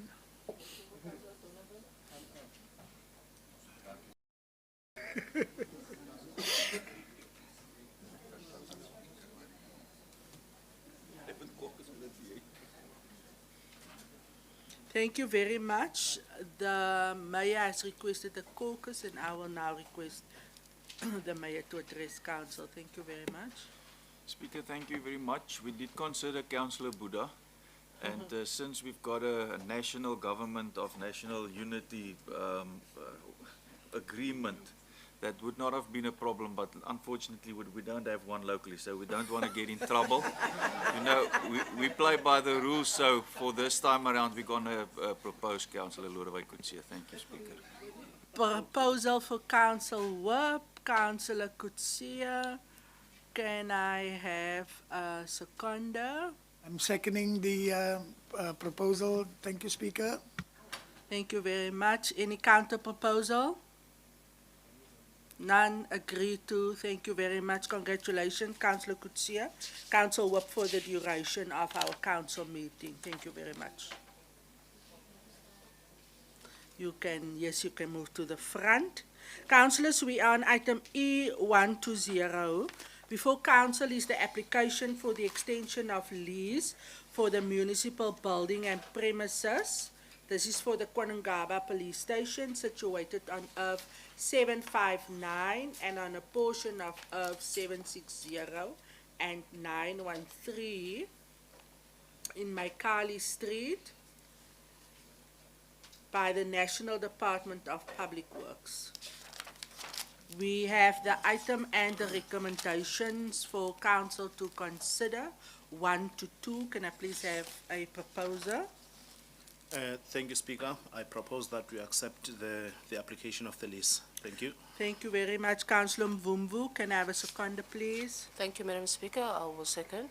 Thank you very much, Councillor Wellman. Any opening up for questions of clarity from anybody on this point? I see the light of Councillor Gous. Councillor Gous, you may proceed. Thank you so much. Thank you, Speaker. Speaker, as you know, I did raise the issue of the police station in the previous item because this police station also services the people of Ward 11. My concern that I couldn't fully express in the item just before this is the fact that I think I speak probably for many South Africans when I say that we've lost confidence in national government. And our Councillor van Dijk did mention that there's some stuff happening behind the scenes which we aren't aware of. So it doesn't affect this item necessarily in the sense that, yes, we must further the lease, but we would like to know what advancements have been made in actually getting a police station built on that earth spoken of by the mayor earlier. Thank you. Thank you very much for your question, Councillor Gous. Would you like to respond? Speaker, what I can answer the council is that I've personally also been involved many years ago to expedite the building of a new police station in the Kwanlaba area. Councillor Gous is correct. It's basically the police station with the biggest area to serve. I think the crime rate is of the highest. So we've done from council side, the mayor himself, we've written to provincial ministers, to national ministers regarding the expedition of a new police station. And we were in a meeting with a national office where they said, please, we must buy the land from you now. And that's why council took a decision earlier. Was it in this year, councillor? Earlier, for us to sell the land to them. I know that the chairperson is in constant contact with the police on a very high level. So I can't tell you it's going to be within 6 months or in a year. I don't know if the MMC wants to add anything, chairperson. But we're doing our best from our side to expedite the process that the police station can be built in that community. Indeed, thank you very much, Councillor Van Dijk. Madam Chair, if I can enlighten Council, that You is may. quite correct what MM has said. Around about 3-4 months ago, we've had interaction with the National Department of SA Police from head office that actually engaged with the planning division and also the evaluators in terms of what is needed for the region. A lot of proposals have been sent. Evaluations are being done currently, and as you know, and as MM has rightfully said, is the placement of the police station has moved up from 1 to 33 and then moved back, and we believe that it's moved back to within the first 5 again, so we believe, and we hope to pull this off with the support of the South African Police Service and the collaborative approach that we have. So we are working very hard. One of the retired colonels in the Division for Planning is based in Mossel Bay, an ex-colonel who has also been assisting the National Head Office in terms of the framework and getting things done. So that's the brief background that I can give, but surely there is movement at this point in time. You are also quite right, MM, in saying that we are concerned. I've highlighted this concern not only for Mossel Bay, but also on behalf of HEMPS with regards to the national crime figure, because we are only talking about the metro and we are not talking about the B municipalities. So there's a big endeavour to make sure that safety is spread across the province equally. And we're working very hard on that concept as well. Thank you indeed for your contributions made. Is there any other questions or any objection to this item? No objection, agreed to. Thank you very much. The item does carries unanimously. We are then on item E121. It is the proposed delineation of a portion of Earth 19162 in Mossel Bay, which is situated adjacent to Earth 19160 in 8 Highbury Street, Island View, Mossel Bay, by the Monica van Rensburg Trust. Can I have a proposal in terms of the recommendations before council? Madam Speaker, I would like to propose the item. Thank you very much. Councillor Kutsia is proposing for approval. Can I have a seconder, please? Thank you, Madam Speaker. I do second the item. Thank you, Alderman Delamain. Opening up for questions of clarity. Councillor Gous, you may proceed. Thank you, Speaker. Speaker, the item mentions for the property that we're selling for, or we propose to alienate for 182,000 directly to this Monica van Rensburg Trust. It's for encroachment. It mentions historical encroachment. Does that mean it was from a previous homeowner, or was it this homeowner that encroached on our property? And then also the 90,000 for the additional section that's part of the Earth 17449, I think. I didn't write it down, so I can't remember exactly. But is that true to say that it's only one person that will benefit from it? Because we're actually cutting a section out of an Earth to accommodate this residence driveway and access to the driveway. Thank you. Thank you very much, Councillor Gous. Is there any other questions? Councillor Gous' question is around clarity with reference to the historical encroachments. Councillor Kontu, you may proceed. Thank you. Thanks, Madam Speaker. Can what they call, the administrator note our position on this item? We are just abstaining. The reason will be it will be the same as the question on that side, but the reason of us will be, when you check this F, it's a big F, and when you do an encroachment, you are touching the other F, then you are touching the future of whoever will get that F to build or whatever. There will be what they call the cut of the F. So we are abstaining because of unfairness to the person that will buy a F in future. Thank you, Councillor Kontu. The ANC's position is that they abstain, and the reason mentioned has been recorded. Thank you very much. Who will assist? Is it town planning? Director Venter, will you be able to assist? Speaker, yeah, I'll try to. If it was a historical encroachment by previous owner, I can't confirm. I can't confirm that. I don't pick it up in the item, so I don't know. And the second question, I think, relates to the value, and that I don't have any inputs on that one from my side. Thank you, Speaker. Thank you very much. Confirmation there from Director Planning. Mr. Prince, can you assist in terms of the value? Madam Speaker, just with regard to the second question, perhaps I can reply by saying that's why we go out on public participation. So if there's any objections or comments, that we can take it into consideration and bring it back to council. Indeed, thank you very much, Mr. Prince.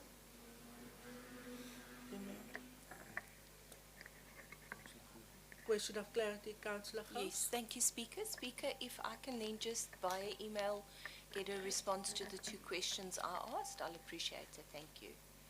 Municipal Manager. Yeah, Chairperson, now I'm going to ask the administration to make it part of our action list, to give the department the opportunity to go do the digging, Speaker, and then we can address it so all councillors can hear what the answers are. Yeah. Thank you. Thank you very much. You would recall, Councillor Gous, that we took a decision. So from council resolutions and council meetings, there's action list, which is very much effective. It goes to the departments and council get that responses. So thanks, for saying that you will be doing that. We record that the ANC is abstaining. Is there any other input? The item thus carries with a majority support. Thank you very much. We are then on item E, 122. This is an application to lease a portion of 339 at Bertie Anderson Street in Bayview, which is situated adjacent to the Bentonhof complex by Mr. MPL Moelman. We have the recommendations. Can I please have a proposer? Madam Speaker, I'm not going to say my ward. I'm just going to say as the ward councillor, I would propose. The ward councillor is proposing for approval. Thank you, Councillor Van Dijk. Can I have a seconder? Yes, Madam Speaker, I will second the item. Thank you very much, Councillor Setunsha. Is there any questions of clarity? I see the lights of Councillor Mkuntu and then Councillor Gous in that order. Thank you. ANC Tata Ngwalasela. The ANC is abstaining. Take no cognizance. Okay. Thank you very much, Councillor Mkuntu. We then note the ANC is taking cognizance. Councillor Gous. Thank you, Speaker. Speaker, looking at the item, it's a considerable piece of land. It's 1,354 square meters.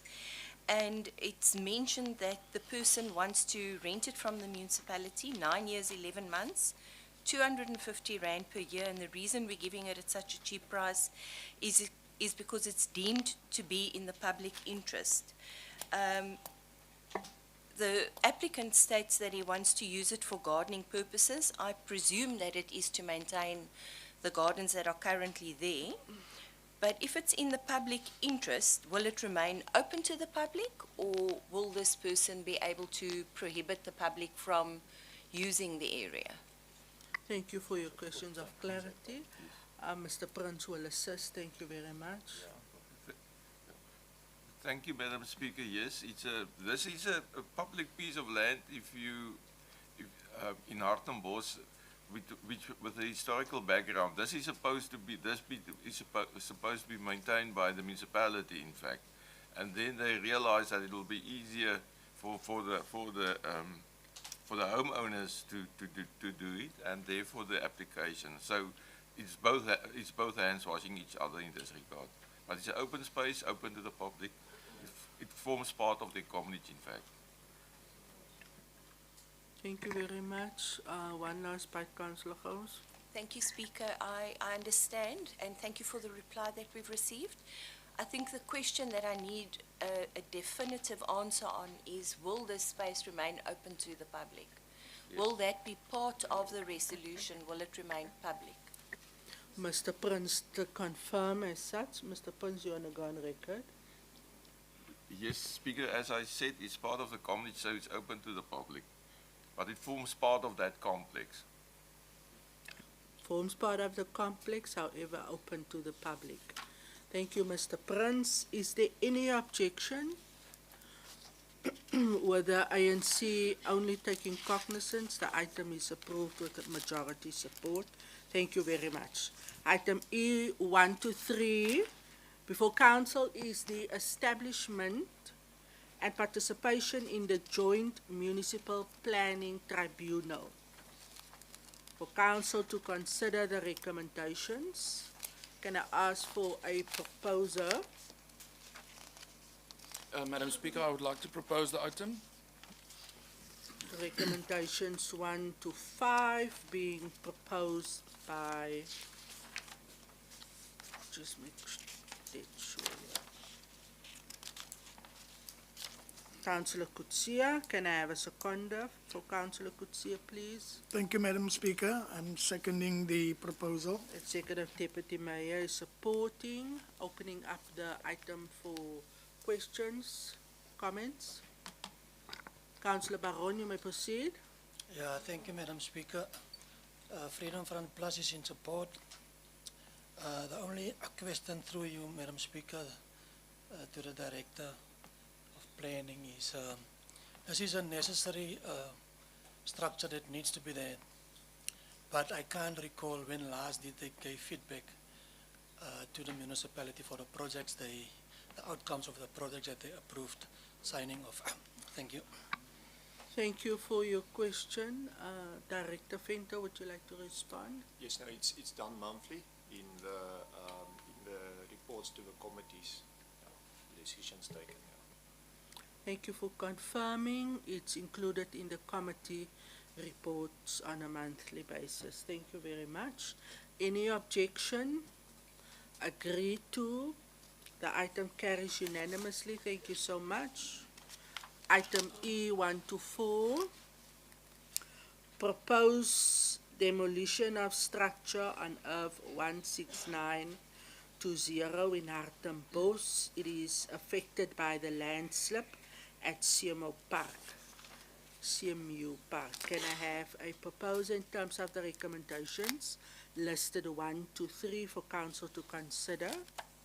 Madam Speaker, I would like to propose the item. Councillor Kutsia is proposing. Can I have a seconder, please? Yes, indeed, Madam Speaker. I would like to second the proposal.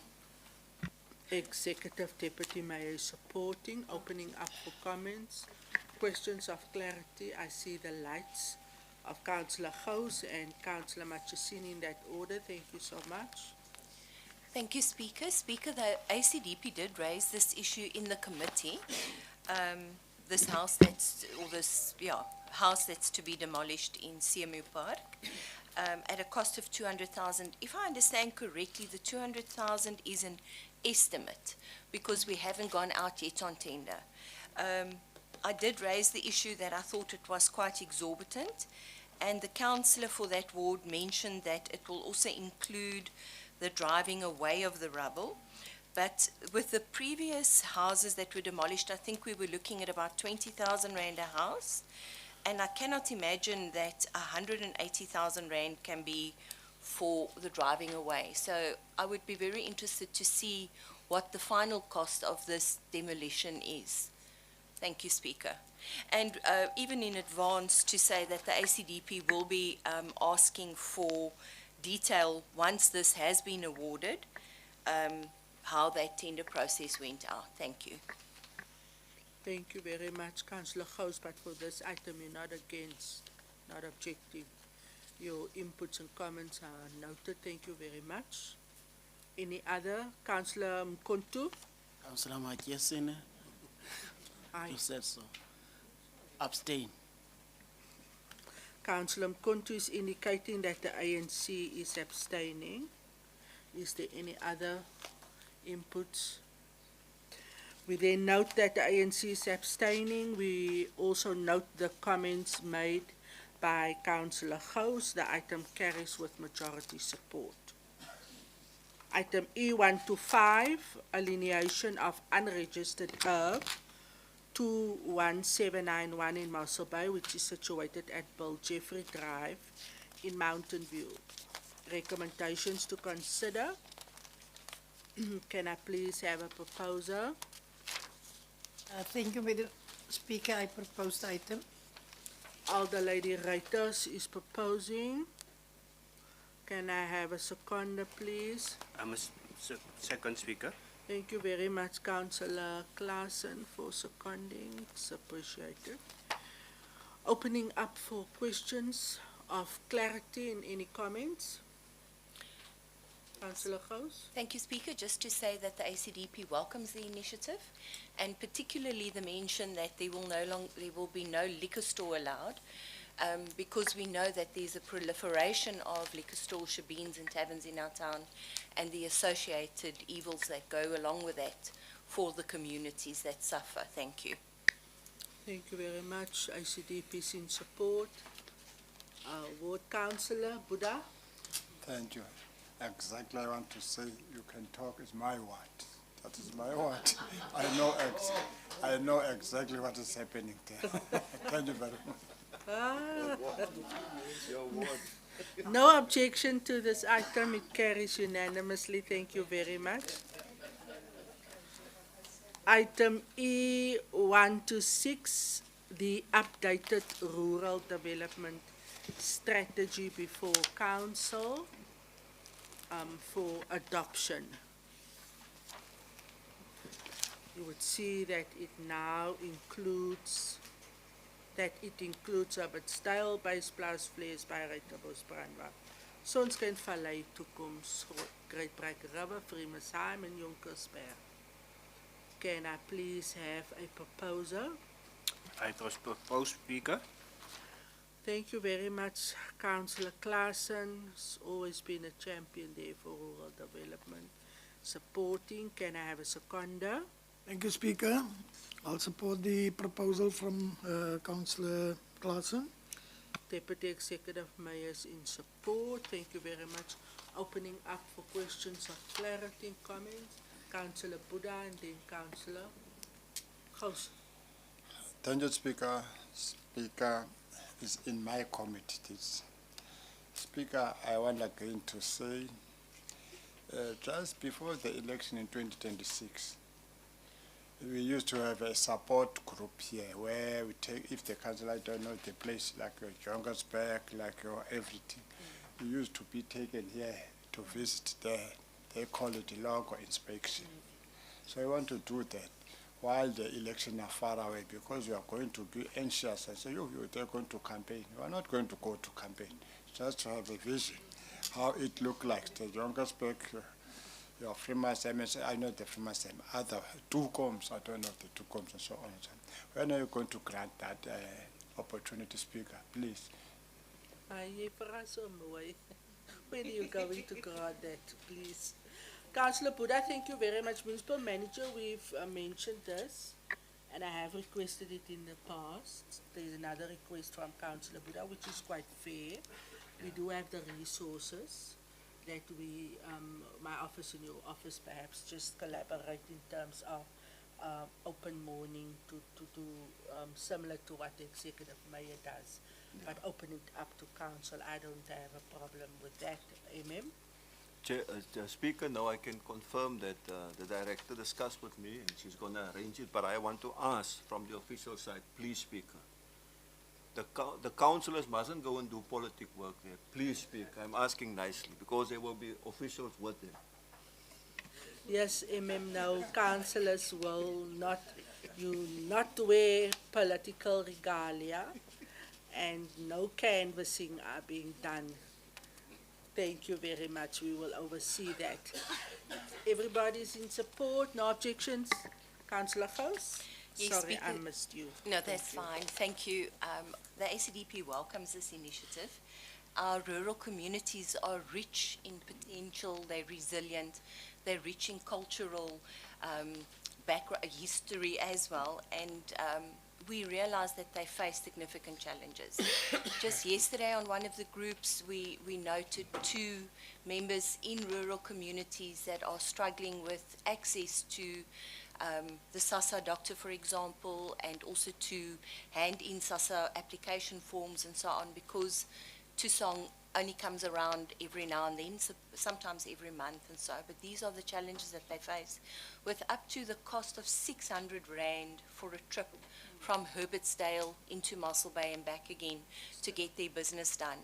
And then one of the issues was raised, for example, as well, that, they have to get the latest 3 months bank statements when they apply, but by the time the officers come around again to assist them, then those bank statements are no longer valid. So we recognize that the challenges they face are unique, and we welcome this plan to assist them. Thank you. Thank you very much, Councillor Gous. Indeed, the Tusong mobile outreaches are done on a regular basis. Thank you, Director Nell. However, I think it's important that there need to be a schedule. We need to rotate and ensure that it takes the services to all of those residents. It's going to be difficult now with Makiva that is burned down. The people came in from across the town to do their monthly shopping there, so I don't know. But yeah, thank you very much. Council does support this item unanimously. We then at item E127, this is the Memorandum of Understanding between the Southern Estuarine Rehabilitation Action Group and Mossel Bay Municipality, Great Brak Estuary. Can I have a proposer for the recommendations before council, please? Voorsteller asseblief. My apology, Speaker. I would like to propose. Thank you very much, Councillor Annie Jansen van Rensburg. Can I have a seconder for Councillor Annie? Thank you, Madam Speaker. I will second the item. Thank you very much, Alderman Talamine. Soos amper klaar raadslede, is nou daar. Is there any questions of clarity or comment on this particular item? Councillor Gous? Yes, Speaker. Actually, just a vote of thanks towards the community for stepping up, taking responsibility and actioning and taking hands with the Mossel Bay Municipality to ensure the health of that estuary. Thank you. Indeed, thank you very much. No objection, agreed to. The item carries. Item E129, Memorandum of Agreement between the Mossel Bay Municipality and Fremesheim Neighborhood Watch. Availing of Municipal Firefighting Skit Unit. Can I please have a proposer? This is a rural community. We've just adopted a rural strategy. Proposer, please. As the one councillor, I propose, and I also want to thank to Mr. Chavi Johnson, the department, for the initiative. Thank you very much. Ward Councillor is proposing. Can I have a seconder? Madam Speaker, I would like to second my councillor. Thank you very much, Council Whip Kutsia, Acting Council Whip. Is there any questions of clarity? I see the light of Councillor Gous. Thank you, Speaker. Speaker, yes, one question of clarity, just the risk regarding liability for injuries. But then also, same as with the previous item, a thanks to the community for stepping up and taking personal responsibility for their safety and their communities. Thank you very much. It's noted, Councillor Gous. Then there's a question in terms of liability. I'll have the municipal manager respond. Thank Yeah, you, Emma. It will be addressed with the agreement between the municipality and the neighborhood watch speaker. Thank you. It will be addressed in the agreement. Thank you for confirming. Any objection? None. Agree to. The item carries unanimously. Thank you very much. Item E, 1 to 9. Request for permission to fly a remote piloted aircraft over municipal property by HeliX Charters. Can I please have a proposal? Madam Speaker, I propose. Councillor Leroux is proposing. Can I have a seconder for Councillor Leroux, please? Yes, Madam Speaker, you do. Councillor van Dijk will second. Thank you very much, Councillor van Dijk. Any questions of clarity? Any input? Councillor Gous and Councillor Buddha. Councillor Gous, you may proceed. Thank you, Speaker. Speaker, if we can just get a little bit more clarity as how this links with the policy that was, or the bylaw that was written and approved by the municipality regarding public nuisances. If I understand correctly, this person is doing this for an income. If we can just understand how that distinction is made between who we will grant permission to and who we won't to fly drones in Mossel Bay. Thank you very much, Councillor Gous. Mr. Prince? Thank you, Speaker. With regard to the relationship to the amendment of our nuisance bylaw, it's specifically addressed under item 8, whereby we stated that the applicant will ensure that no nuisance is created. And then the second question with regard to the permission, that's why the item is being submitted to council for consideration. And should we receive in future similar applications, it will also be submitted to council. Thanks, Speaker. Councillor van Dijk, thank you very much. If I may, Speaker, just to add and help clarify, it is a person that is registered, owns the relevant criteria and licensing with regards to the flying, and he's also doing work for the municipality. So there's a reason for this decision. Otherwise, such a application has to go to the MM constantly to make a call every month or every 3 weeks or every 6 weeks. George has done something similar, and I've explained this also in the committee meeting when it was brought to committees. It was well explained in that specific session, Madam Speaker. Indeed, thank you very much, Councillor van Dijk. Councillor Gous is covered. No objections. Councillor Baron, thank you. Freedom Front Plus abstain. The Freedom Front Plus is abstaining. We record that the Freedom Front Plus is abstaining. The item does with a majority vote carries. Thank you very much. We then at our next item. Item E130, before Council, participating municipalities committee meeting, feedback on the progress of the regional landfill site for May 2025.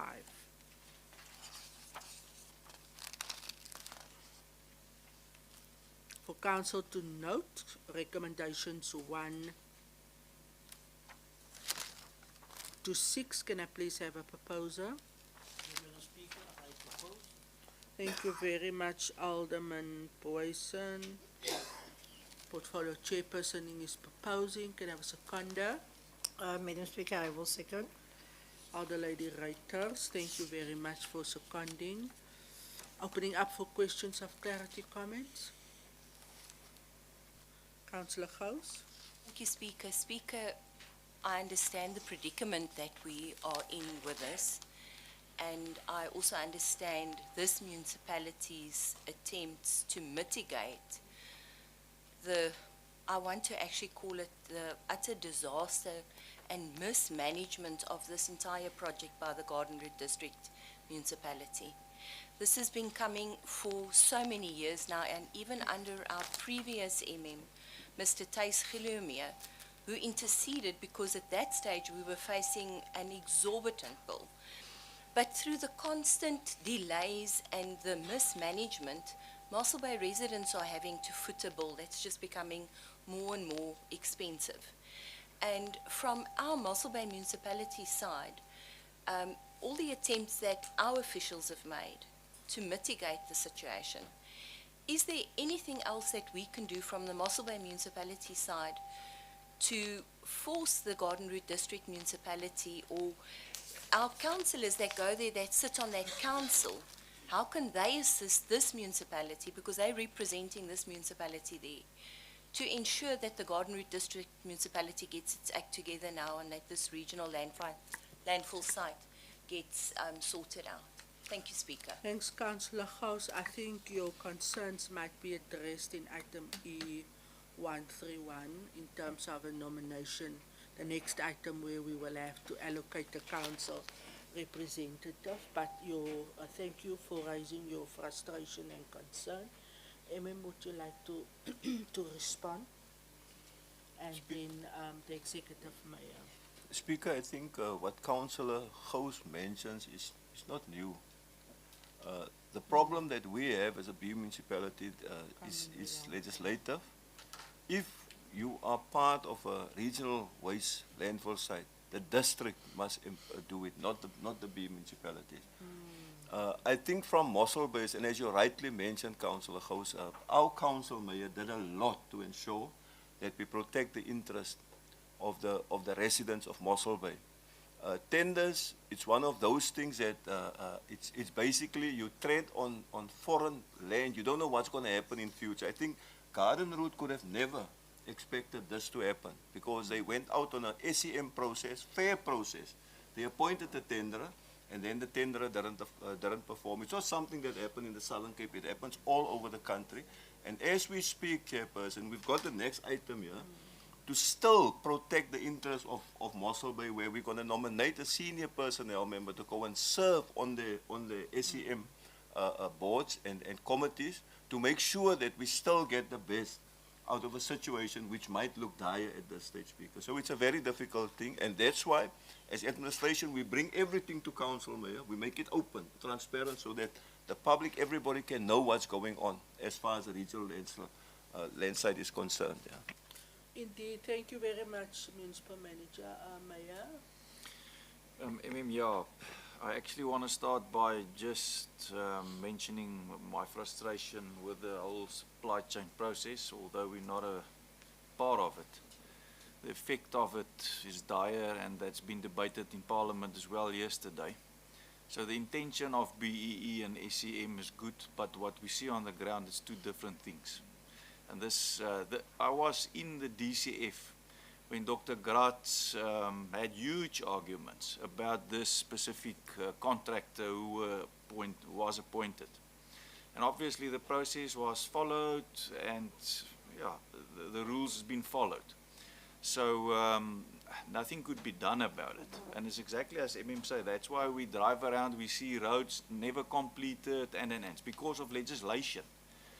But anyway, I don't want to dwell too much on that. I think we all share the same frustrations. And obviously I can also just say that we share the frustration you've mentioned or uttered, Councillor Gous. Mossel Bay has been seen as the culprit that made this thing drag for years because we didn't want to sign the agreements, because I for one was reluctant. We were summoned by Minister Bradell back then. Provincially, they've got a strategy where they say regional landfills should be developed. Because of the legislation, once again, that changed, the first world legislation, that acquires of us to have this massively expensive membranes and environmentally correct stuff implemented, where it's proven that many landfill sites are, without that, old landfill sites, are being run very effectively. If you test the groundwater, all samples show that there's no issue. But due to legislation, it forces us to implement. And a municipality simply almost cannot afford it. And that's why province has got the strategy where they want all the municipalities to collaborate and work together under the umbrella of the district, which is also a challenge because we as the mayors meet, and also the district mayors, and in the other parts of the Western Cape where regional landfill sites are also now developed, they experience exactly the same growing pains as we do here. But we were reluctant to sign because of all the arguments we are debating about now. And thank you very much for our legal services who back then came to the table. They basically drafted and tried to change and also tried to incorporate province to also be part of that agreement so that they can, or the law can pass down as our issue, so that they can also contribute towards a solution if there's an issue, which they were reluctant to do.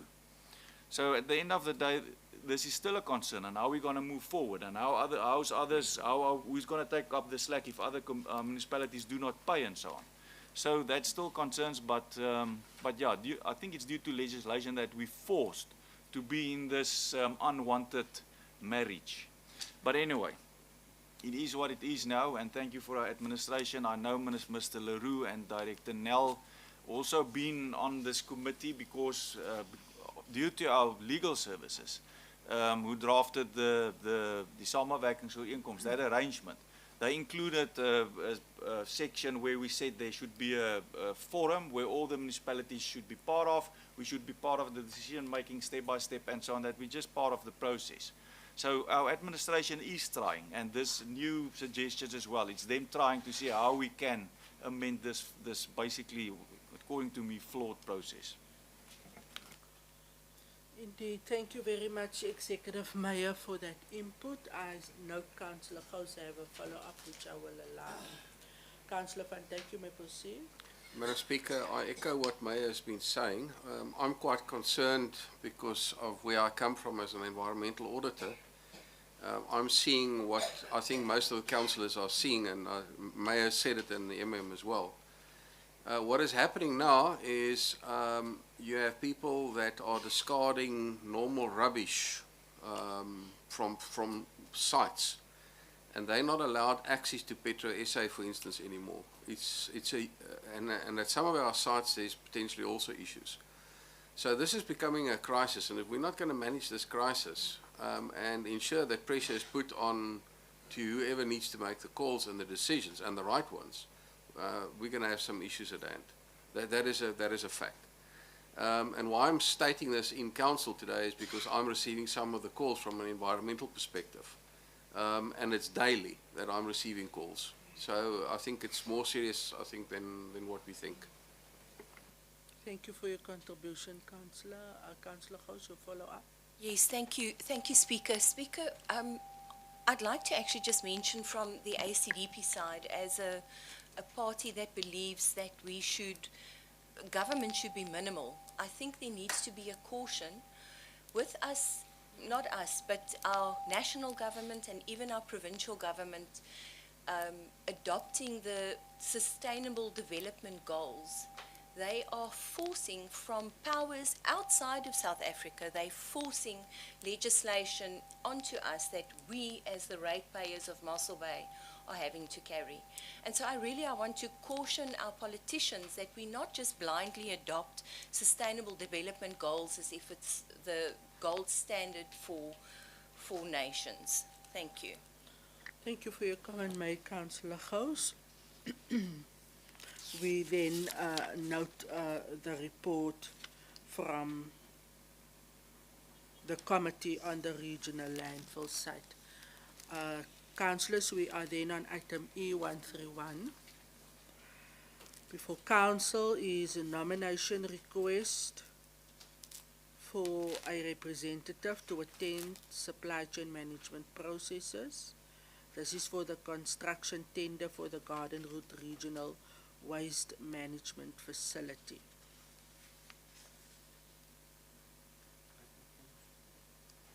No, you can't propose.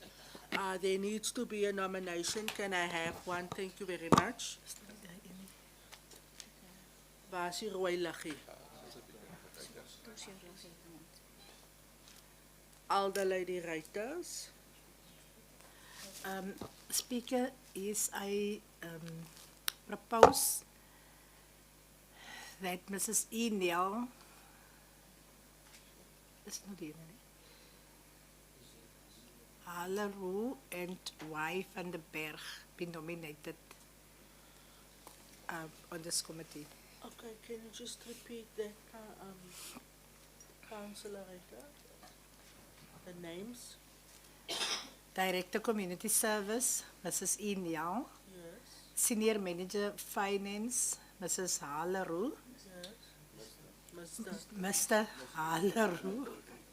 And Legal Advisors, Mrs. Y. van den Berg, be nominated to attend the SCM process for the construction of the tenure of the Garden Residential Waste Management Facility. Thank you very much, Elder Lady Rita. So it would be Director Nell, Mr. Henny LaRue, and then Yolandi from Legal Services. Yes. Right, that's a nomination. Can I have a seconder, please? Madam Speaker, I second it.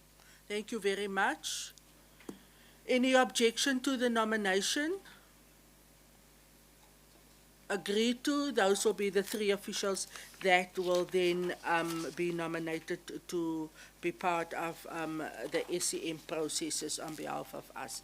Thank you very much. The item carries unanimously. We are then on item E132, proposed identification of urban to be made available for alienation to previously disadvantaged local business people for the purpose of promoting local economic development to be included in the Mossel Bay Spatial Development Framework. Before Council for consideration, can I please have a proposal? I propose. I figured that you would happily do so. We then have Councillor Mkonto proposing for approval. Can I have a seconder, please? Thank you, Speaker. I will second the proposal from Councillor Mkonto. Thank you very much, Executive Deputy Mayor. Is there any questions of clarity? Any objections? Speaker. Agree to, Executive Mayor? Speaker, thank you very much. I also just want to thank Legal Services and Director Venter, the Planning Department. It's very good. This is requests that we've been receiving for many years. And yeah, thank you to our administration for listening and acknowledging the calls being made. We really appreciate it, and yeah, I'm looking forward to this process and that we can see how we can benefit entrepreneurs in our town. Thank you very much. Indeed, thank you very much. The item thus carries unanimously with no objections. It is welcome and a vote of thanks to the department. We are then on item E133. Before Council is the update of the water and sewer master plans for the Mossel Bay municipal area. Recommendation 1 to 7, no. The recommendation is that the updated water and sewer master plan as compiled by the engineers be accepted. Can I have a proposer? Thank you, Madam Speaker. I do propose the item. Portfolio chairpersons proposing for approval. Can I have a seconder? Yes, thank you, Madam Speaker. I will second this item. Thank you, Councillor Jansen van Rensburg.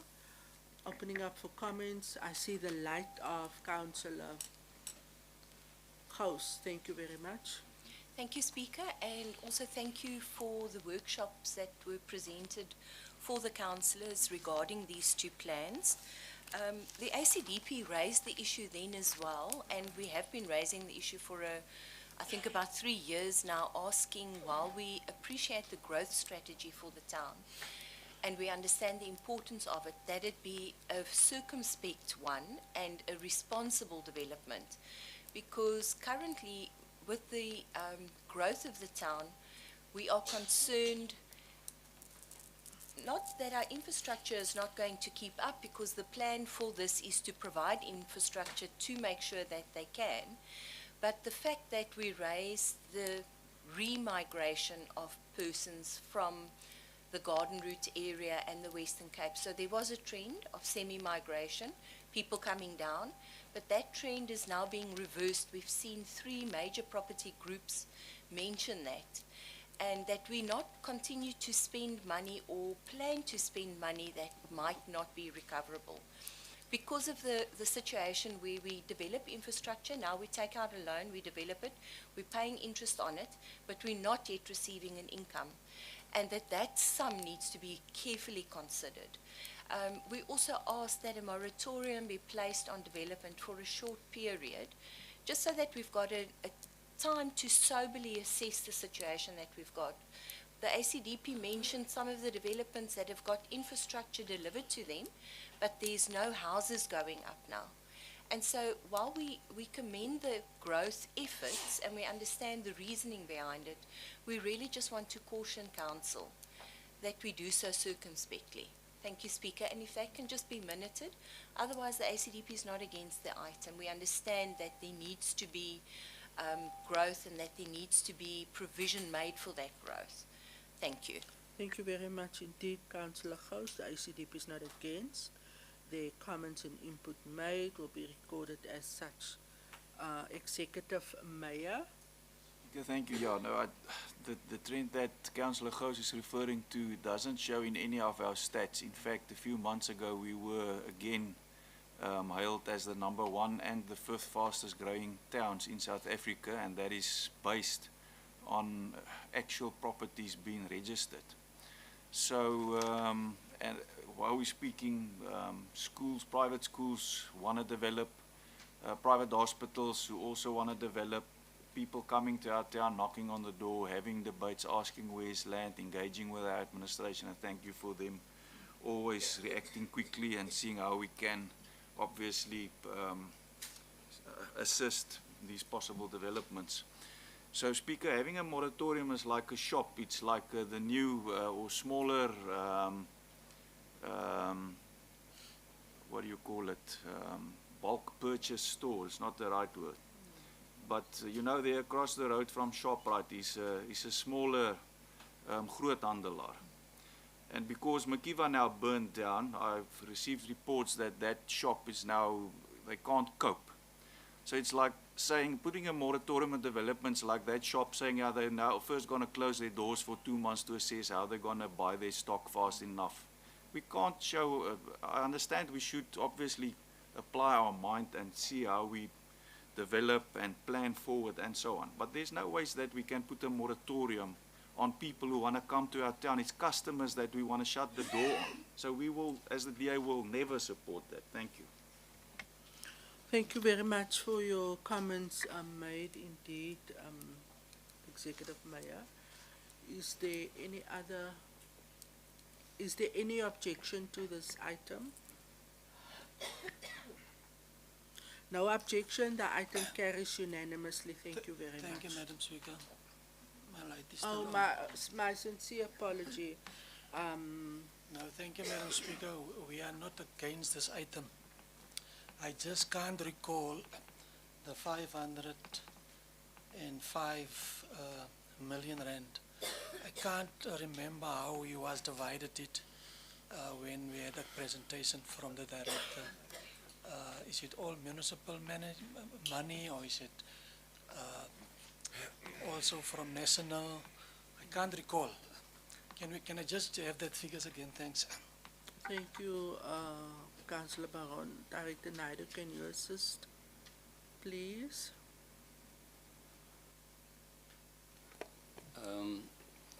Thank you, Speaker. There's many ways of funding these projects. Yes, there's bulk contribution levies that are charged when new developments are approved by the municipality and before registration takes place. So developers are expected to pay a bulk contribution levy, and in some cases the developer is also requested to install the bulk services, and that is offset against the levies. In other cases where more than one development will benefit from whatever infrastructure you install, the municipality takes a loan And obviously, when we take a loan, we have to submit a business plan to the financial institution, and we need to prove to them how this loan will be paid off and what sort of revenue we will receive from the developments that will benefit from it. I must also mention that whenever we approve these developments, we are very, very cautious that existing ratepayers do not subsidize future developers. Okay, thank you. Indeed, thank you very much, Director Naidu. Councillor Baron is covered with that response. No objection to the item, it carries. Thank you very much. We are then on item E134, the registration of trademark for our municipal logo. Before council is the recommendations 1 to 7 for council to note. Can I please have a proposer? Madam Speaker, I propose. Thank you very much, Councillor Leroux. Can I have a seconder? Madam Speaker, I'll second. Thank you. Thank you very much, Alderman Furness. Opening up for comments, I see the light of Councillor Liebenberg. You may proceed, Councillor. Thank you, Speaker. Just on this matter, I've heard from podiums and social medias and so on that Mossel Bay belongs to all that lives in it. Different cultural groups, languages. So I would actually like to ask, recognize this and respect that also in our logo, so that Mossel Bay can carry out this message of we belong, or everybody belongs to Mossel Bay, and not just the English part of it. Thank you. Thank you very much for your contributions made. It's noted. Any other? Councillor Gous? Thank you, Speaker. Speaker, I have only one question, and that question is why? What is the motivation to register our municipality logo as a trademark? Why are we doing it? Thank you. Any other?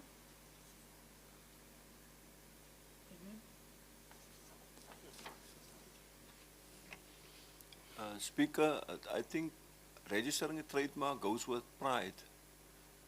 Pride in our brand, pride in our town.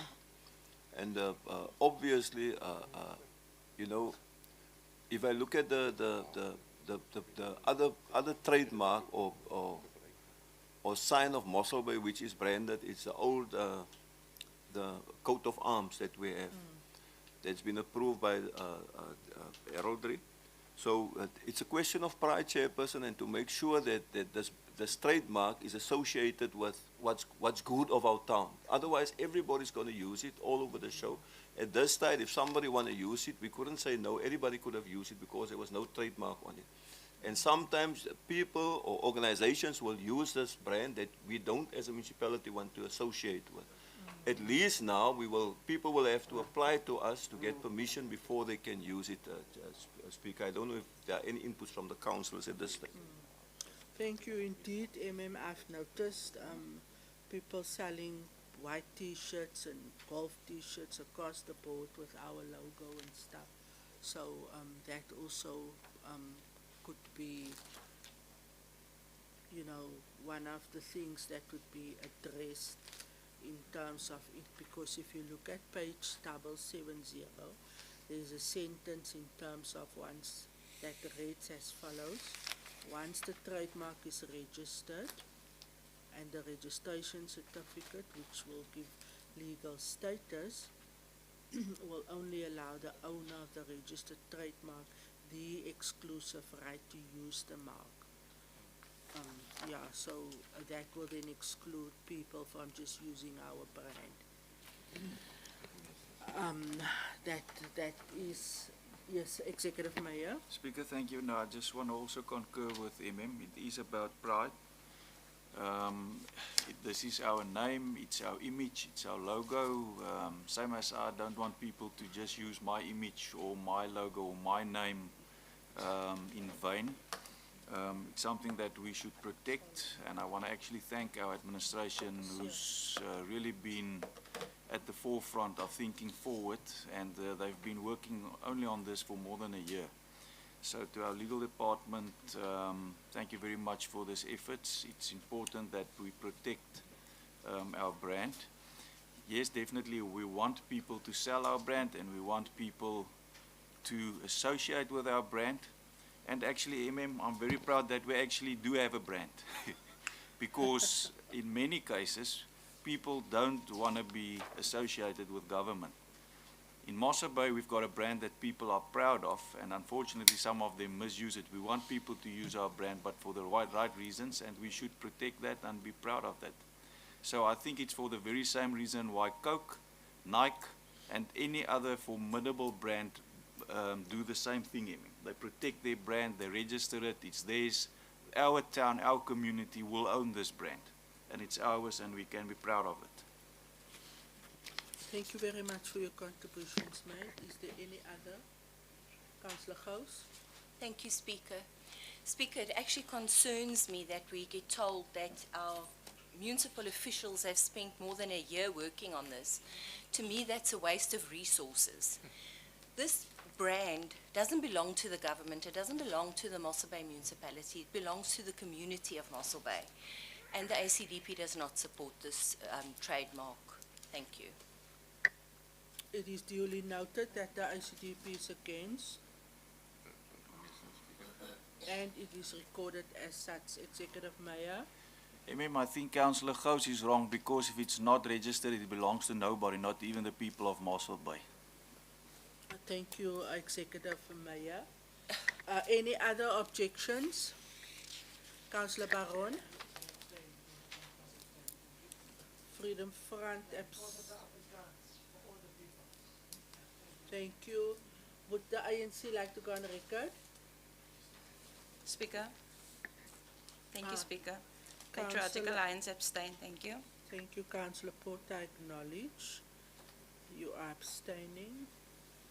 Councillor Gwaza. Thank you, Madam Speaker. As an ANC, we abstain. We want all the languages to be there. Thank you. Thank you very much. The item has been proposed by Councillor Leroux, seconded by Alderman Furness. We record the ICDP's vote against this, the Freedom Front, the Patriotic Alliance, and the ANC abstaining. Thus, with the majority vote, carries. Thank you very much. Item E135 before Council is the secondment of Mrs. Gwen Harding from the Mossel Bay Municipality to Prince Albert Municipality as the Acting Director for Corporate Services. The recommendations listed 1 to 4 for consideration. Can I please have a proposal? Madam Speaker, I propose. Thank you. Councillor Leroux is proposing. Thank you very much. Can I have a seconder? Thank you, Speaker. I would like to second the proposal. Thank you very much,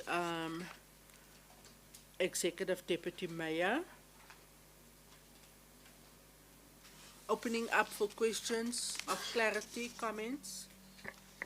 I see the light of Councillor Gous. You may proceed, Councillor Gous. Thank you, Speaker. Speaker, we'd like to first of all thank the municipal manager of Prince Albert that, unlike the previous secondment to Prince Albert, where Mossel Bay Municipality's residents had to pay the costs, they will now be carrying the costs for the Acting Director Corporate Services. But what I'd like to know, the acting costs of the employee in place of Ms. Harding, that will obviously be paid by the Mossel Bay Municipality. And if we could just get an indication of what that difference would be. And then just to fully understand the item, is the full cost of Ms. Harding's placement in Prince Albert going to be covered by that municipality? Is the Mossel Bay Municipality going to be saving on her salary for those 6 months? Thank you very much, Councillor Gous, Municipal Manager. Speaker, thank you. I think it's good question that Councillor Gous are asking.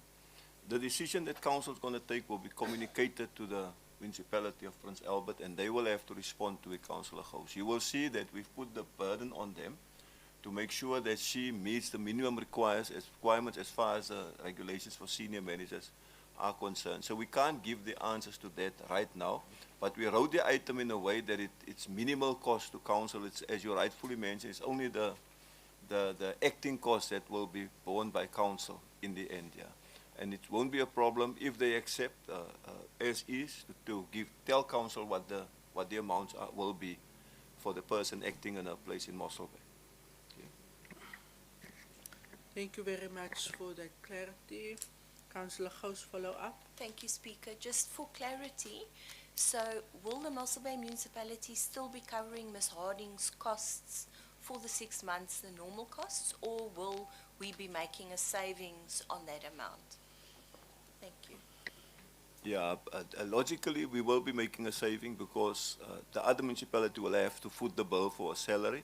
We will only stand in for the acting allowance to the personnel member in that place here. Yeah. No objection. Agreed to. Item carries. Thank you very much.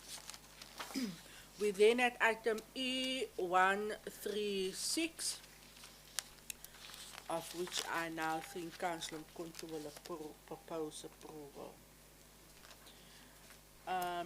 Before council is the honours bylaw commendation certificate for exceptional achievement and development in sport by the youth boxers. Can I please have a proposer? I propose, Speaker. I'm late, I'm seconding. Thank you very much, Councillor Claassen. Councillor Claassen. Yes, Councillor Mkonto. You mentioned it in a previous council meeting, and indeed we will honor those students. Any objections? Speaker. Speaker.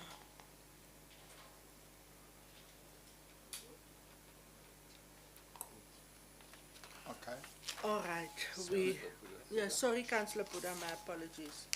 Thank you, Speaker. Speaker, I see these 6 people here. We are not against it. I was thinking they're going just to fill the color. You know, Speaker, when you honor young people something, like this one and previous, the people that are coming here, you do something, you encourage them to go forward and forward if they came here. There is a reason, maybe, why they are not here. Oh, they're coming, so. Yeah, to come stand there. Yeah, not today, at the next meeting. Yeah, so this item is serving that we're gonna honor them, council approves it. So at the next meeting, they're gonna come and get their award. Yes. Yes, indeed, thank you very much. Then, nobody has declared interest on item E137. Don't know how council's gonna resolve on this one now. Before council, recess item, the 30th of June 2025 to 13 July 2025. Can I please have a proposer? Speaker, ek stel voor en ek seker dis die een item wat voorgestel is wat niemand op enige besware sal hê. We don't want to receive any questions. Thank you very much, Councillor Leroux. Can I have a seconder for Councillor Leroux? Yes, Madam Speaker, I will second the item. Thank you very much, Councillor Setunsha. Any objections? Speaker, yes, I'd like to raise an objection to the fact that it's only 2 weeks. Okay, yeah. Let's see, perhaps in the near future, but for now, 2 weeks. I'm granting 2 weeks. All right. Councillors, we have had a request in terms of Rule 34 that we have just an item before we conclude with the open council meeting. It was raised by the acting whip. It was raised by Councillor Potter, but I believe the acting whip will now proceed. Where's the red light? Madam Speaker, I will hand over to Councillor Furness on this item. Alderman Furness. Okay, thank you, Madam Speaker. Speaker, it is proposed that the item be considered in closed session without the presence of the public, media, and staff, with the exception of the municipal manager, the senior manager legal services, the senior manager human resource and legal advisor, Ms. Melanie Smith from legal services, due to the following reasons. The sensitivity of the item, taking into consideration the rules of natural justice, the privacy of all involved parties, and that an investigation must still be conducted, and that it may be minuted as such. Thank you. I propose. Thank you, Alderman Furness. Can I have a seconder for Alderman Furness? I will second it, Madam Speaker. Thank you very much, Alderman Delamain. There's no objections. We move then into committee where we will then deal with the item and all the information will be shared. I wish to thank the members of the public for joining our council meeting today. Thank you very much for your time and showing interest. Those who are online, thank you very much for joining the council meeting of May. I wish you a blessed Thursday and the rest of the week. Council and the staff may also be excused. Council will now move into committee. I also want to thank our sign language interpreter. Ronel, thank you very much. It's always a pleasure